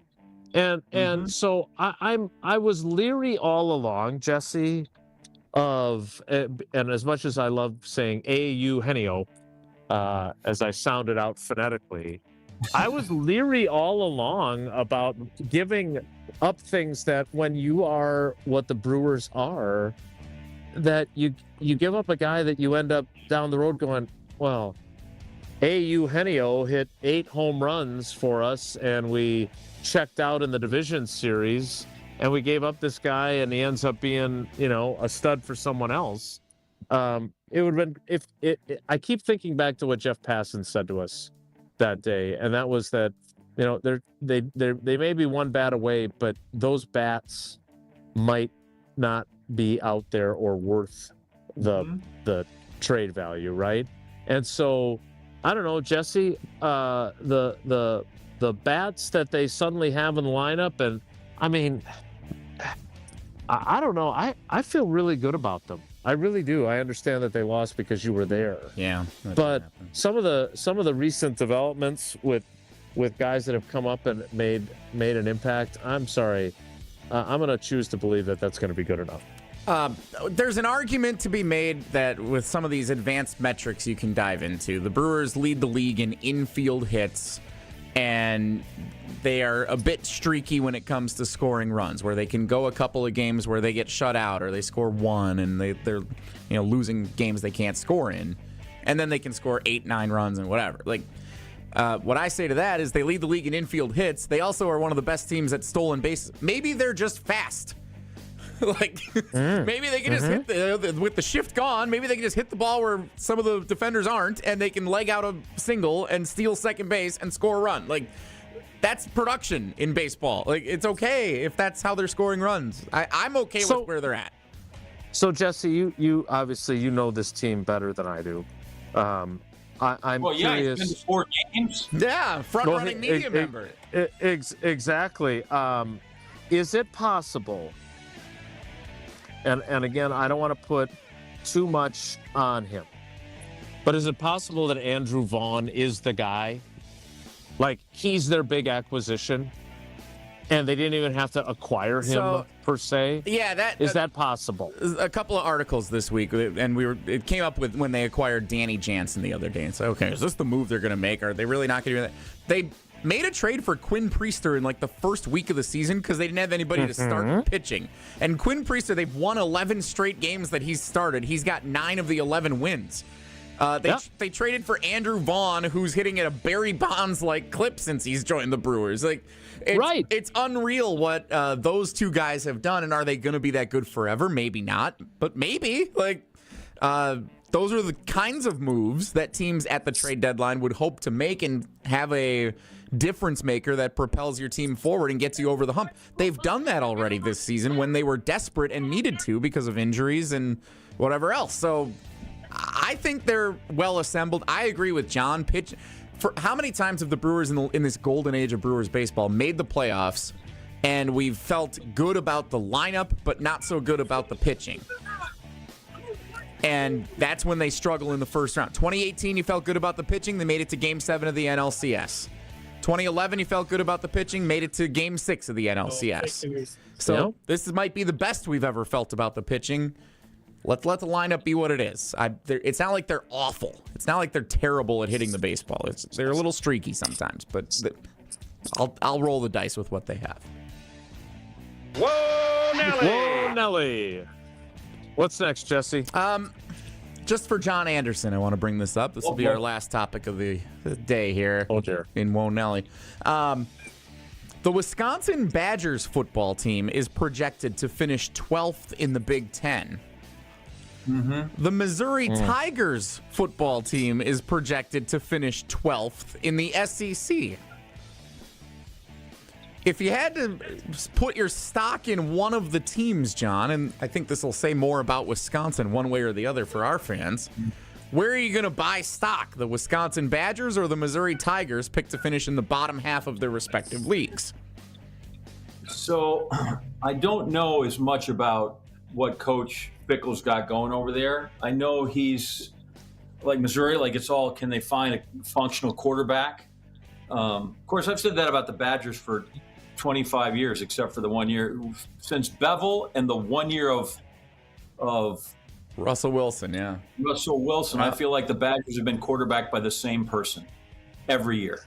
Doesn't matter. Some variation of Mike Samuel. Yes. All the same guy. They've had the same guy for 30 years since Bevel left, except for the 1 year with Russell Wilson. And then there were that one Graham Mertz game against Illinois during the COVID season. Sure. Right, and he was going to be great, and then look where that went. Anyway. Only person that would see Ed Policy and be on the radio instead of saying hello. That's me. There you go. By the way, so I got my pack. I'm going to interject real quick because I got my Packer season ticket holder package, whatever. I look at it, and it's the first piece of mail I've gotten from the Packers that was signed by Ed Policy. And I'm like, oh, wow, that's not Mark Murphy's signature there. I don't know, just a strange mark of the transition that finally you're like, oh, I guess this is how I'm affected. He now signs the stuff that they get sent in the mailers. So I stand at the far end of the field, which is where the gate is, and avid listeners to the show know that I have worked the gate on multiple occasions for people who didn't know how to get in or out. But I stand here. I'm removed from everyone because I don't want to have people trying to watch practice standing next to me listening to half of a radio show because they can't hear you. They just hear me. And that would be annoying, right? So I stand down here all by my lonesome. And everyone else, the Domofskys and the Schneidmans, the Pete Dohertys, everybody's down there. But it's fascinating because people come over, like Heidi and Laura Rose from Associated Bank come over, and they know what I'm doing. So they're like kind of whispering, like, "Hey, how are you?" And then I hit mute, I give them a hug, I tell them it's great to see them, and then they go on their way.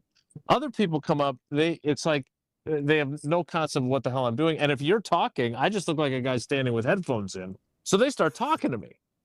But Ed comes in, and he knew right away what I was doing. So he goes to give me a fist bump. I do an awkward, I'm doing the same thing, but I'm doing handshakes. So he shakes hands. He's like, "Are you on the air?"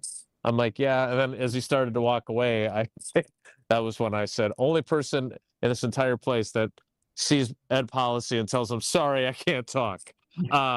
And he responded with, "Do your job," which I appreciate. So what do you help us win the Super Bowl today? Exactly. I'm talking about the Ball King. That's how I'm helping the club. This today. seems I don't want to say anything inappropriate, but this seems like an improvement from a couple of the interactions you had doing the show on the sidelines compared to someone else who would walk by.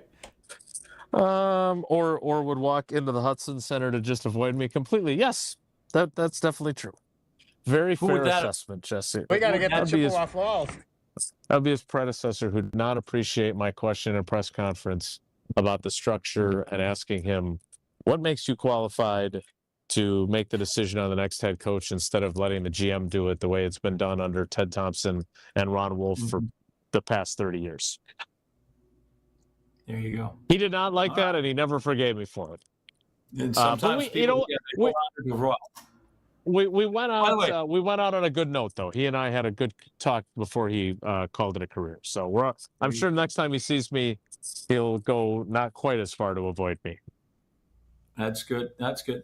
By the way, to circle back, Wisconsin people will be more angry if they finish 12th. Missouri people, they'll over-deliver, but they're fatalistic. They think, 12th isn't 16th. We'll take that. And since we play KU for the first time in umpteen years, if they go 1-11 and beat KU, people will be like, good year. We're fine with that. Well, nice. I know how I'll be rooting for in that one, and it isn't Missouri. All right, we need to wrap things up. We'll do that next. It's Wilde and Tausch. Wow. Wilde and Tausch continues next on 94.5 ESPN, presented by Pella Windows and Doors of Wisconsin, and sponsored by American Family Insurance. It's Ben Brust from KBN. Join us live at IKEA Oak Creek on Friday, August 8th from 2 to 5 p.m. We're bringing the fun, and IKEA's bringing the flavor with their Summer Barbecue Bash. From 4 to 7 p.m., IKEA family members can feast on a buffet packed with barbecue classics, and yes, there's a little Swedish twist, too. All for just $5. Not an IKEA family member yet? No worries. Sign up online for free today. Get all the tasty details at Oak Creek IKEA store page on IKEA.com/US. See you there. You're back at the gym. Your new gym outfit? On point. Your new sneakers? Baller. You've got this. Just like Associated Bank's got you with Access Checking. It's maintenance fee-free with no minimum balance requirements. So when you take your first yoga class in 10 months, your body might surprise you, but your checking account won't. You've got this with Access Checking from Associated Bank. See AssociatedBank.com/checking or ask a banker for details. Member FDIC.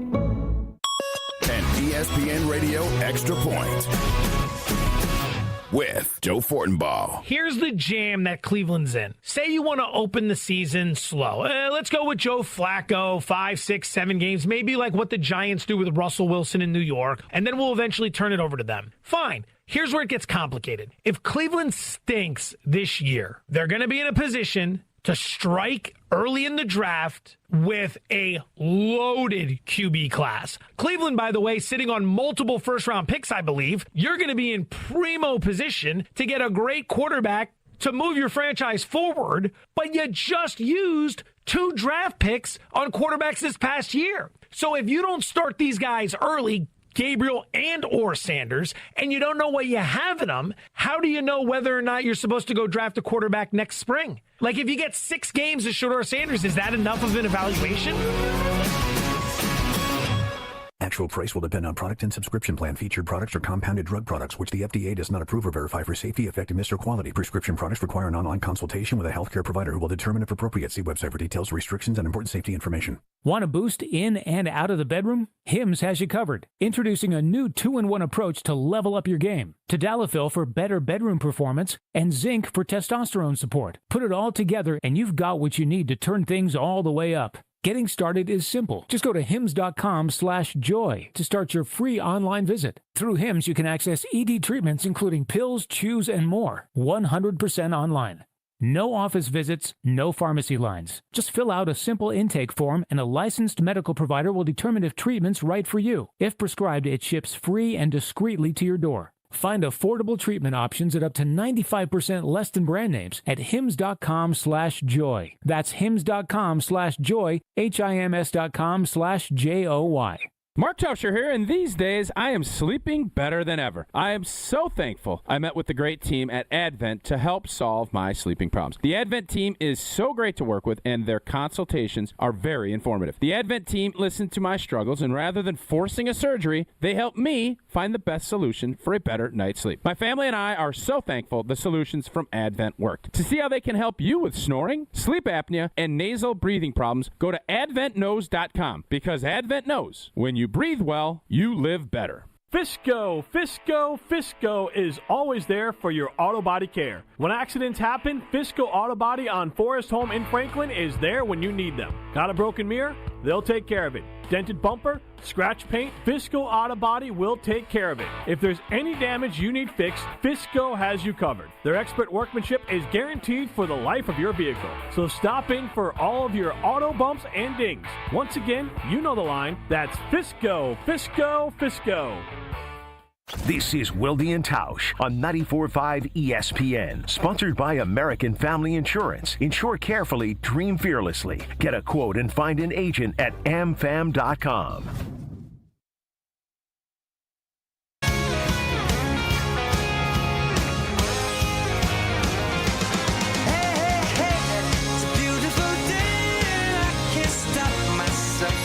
All right, we've gone long. We've got to go, but I want to clarify. Head coach of the football team at Kansas, Lance Leipold, a friend. John Anderson, professor in the J School at Missouri, a friend. The coach of the football team and who I root for in the actual football game trumps the professor. If you want to hold that against me, John, I'm willing to wear that. I'm not bothered by it. Just so you know, Lance Leipold's in my phone, and he's still listed as former UW Whitewater football coach. I refuse to write the name in, so that's how he's listed in my phone. And Jordy Nelson went to Kansas State, so you're really on every side of the rivalry there between all those teams. K-State, nobody gives a rat's butt about K-State. Well, we give more than a rat's butt about you, and we appreciate you being today's cousin sub of the day to wrap up our week of in-person or remotes. Great cousin subs of the day. Tomorrow we're going to be all subbed for with Jim, Matt, and Molly taking over our time slot. I will join them from practice over the phone for a couple of segments, though, so they'll be in our time slot tomorrow. Thanks to and I stand John in solidarity with Tausch, and we'll take the day off. Thank you for your lack of service. Thanks to John Anderson for filling in. Thanks to you for coming along for the ride with us today. Have a great day. Take care. Be good. Miss any of today's episode of Wilde and Tausch, presented by Pella Windows and Doors of Wisconsin? Commercial-free full show podcasts are available free on the ESPN Wisconsin app. Looking for the best spot to hang out at the Wisconsin State Fair? Head to Left's Miller Lite Sports Bar and Grill on the corner of Grandstand Avenue and 2nd Street. Enjoy the best music lineup at the fair, plus crowd favorites like French onion cheese curds and meatloaf and mashed bomb pops. Join the Taste Great Less Filling contest daily at 3 p.m. to win Brewers tickets, and don't miss the Miller Lite Toast from 5:30 to 7:15. Catch 94.5 ESPN Milwaukee broadcasting live on August 4th and 5th with chances to win swag, prizes, and more. For more details, visit lefts.com, and we'll see you at Left's Miller Lite Sports Bar and Grill.